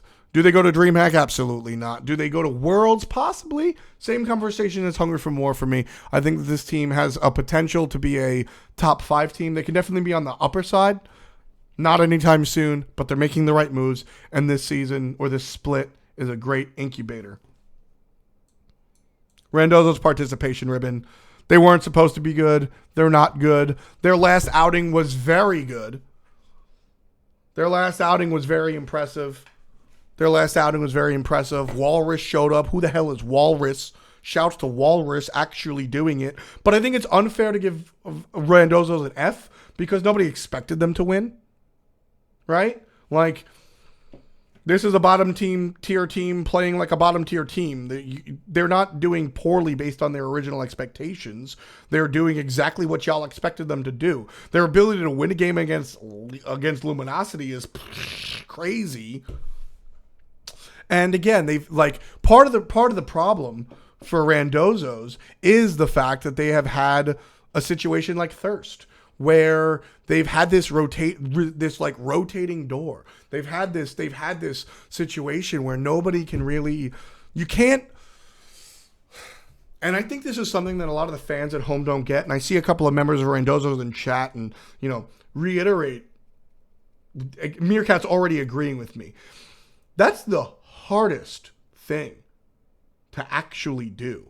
Just like Thirst. Thirst always gets the butt of the jokes, and Randozzo's will get the butt of the jokes as well. But if you're intelligent, you got to realize that all of the good teams, Enemy is probably the best example. This is a team that the raw talent may or may not be there. Let's pretend like I'm just the average Joe and I say that they're not good. The synergy is there, and they're able to win. Paradigm is as good as they are because of their synergy makes them able to win. Panthera, same deal. These teams have been together for a long time. Enemy's the exception, but they're full of rookies, and that's different. But historically, teams that have been together, you actually get a chance to work and improve. You know what happens to Randozzo's? You know what fucking happens to Randozzo's? Randozzo's week 1 go, all right, let's watch the VODs and see what we can fix. Hey, jungler, this is how you change everything. Psych! New jungler! All right, week 2... we didn't succeed. Let's look at the VODs and see what we can fix. Hey, this season is all about mid-jungle bond and how well that connects. Psych! New jungler, week 3. Let's watch the VODs and see. You can't improve, especially in season 3, without a strong jungler. Without a steady jungler. The fact that there are changes just makes it incredibly difficult to pull off. So it's not like I said, Randozzo's weren't expected to be good, and they're not good. But I mean, it's also just like they were running on a treadmill. They could be running 110 miles an hour, but that treadmill's just going just as fast, switching out their junglers every 2 freaking days. Now that they have a steady jungler, or at least they're forced to, right? Roster locks come out next week. You're forced to do it, right? That's going to happen, right? That's what's going to happen. Maybe we see Randozzo's improve. Do I think Randozzo's is a good team? No. Do I think that they have some good pieces on that squad? Yes. I want Randozzo's to wind up being like leftovers. I really do. I wish Polar Bear Mike would stick around. He's not. If Polar Bear Mike doesn't wind up on a top-end team, I think this is a mistake for PBM. And that's rough. PBM said that he didn't want to be a part of a team unless it was the top half of the league. And frankly, I don't think he's earned that yet. I think he does need to be on a lower end team. I think he does need that. And I don't think he's earned the ability to say, Dreamhack or I'm not playing. And, you know, I like PBM a lot, but I think sometimes he's a little bit forceful in the things that he says. And I think that was a little bit forceful. Imagine this. Randozzo's, Polar Bear Mike, teaching everybody how to be a real person, teaching everybody how to be an acceptable human being in the public eye. Gars, Orionic, pick your poison, established player. Gars knows what it's like to be on a winning team. Gars knows what it's like to be on a strong squad, knows what it takes to win, can teach everybody how to win. Polar Bear Mike can teach everybody how to be a person. Aduro can lead. Meerkat and Scary D can learn. This is a team that sounds good. This is a team like Leftovers that have everything to make everybody better. But it's just not right. Polar Bear Mike didn't like playing with Randozzo's because we didn't have a roster at all. And I think that's fair. And I don't hold that against Polar Bear Mike. I seem to remember PBM saying he only wanted to play Smite if he was on the top end from his twit longer. And that's where I make that assessment. Not because of Randozzo's, just out of from the horse's mouth. But I don't know. It's rough. Toki, I talked about Walrus fantastic. I talked about Walrus a lot before. So that's where I think teams stand come halfway through the season. It's a little rough to see Luminosity with a D and Fnatic with an F, but I think if you're honest about it, you got to recognize what recognize is. An Enemy is fucking fantastic. They're a top-tier team. Q and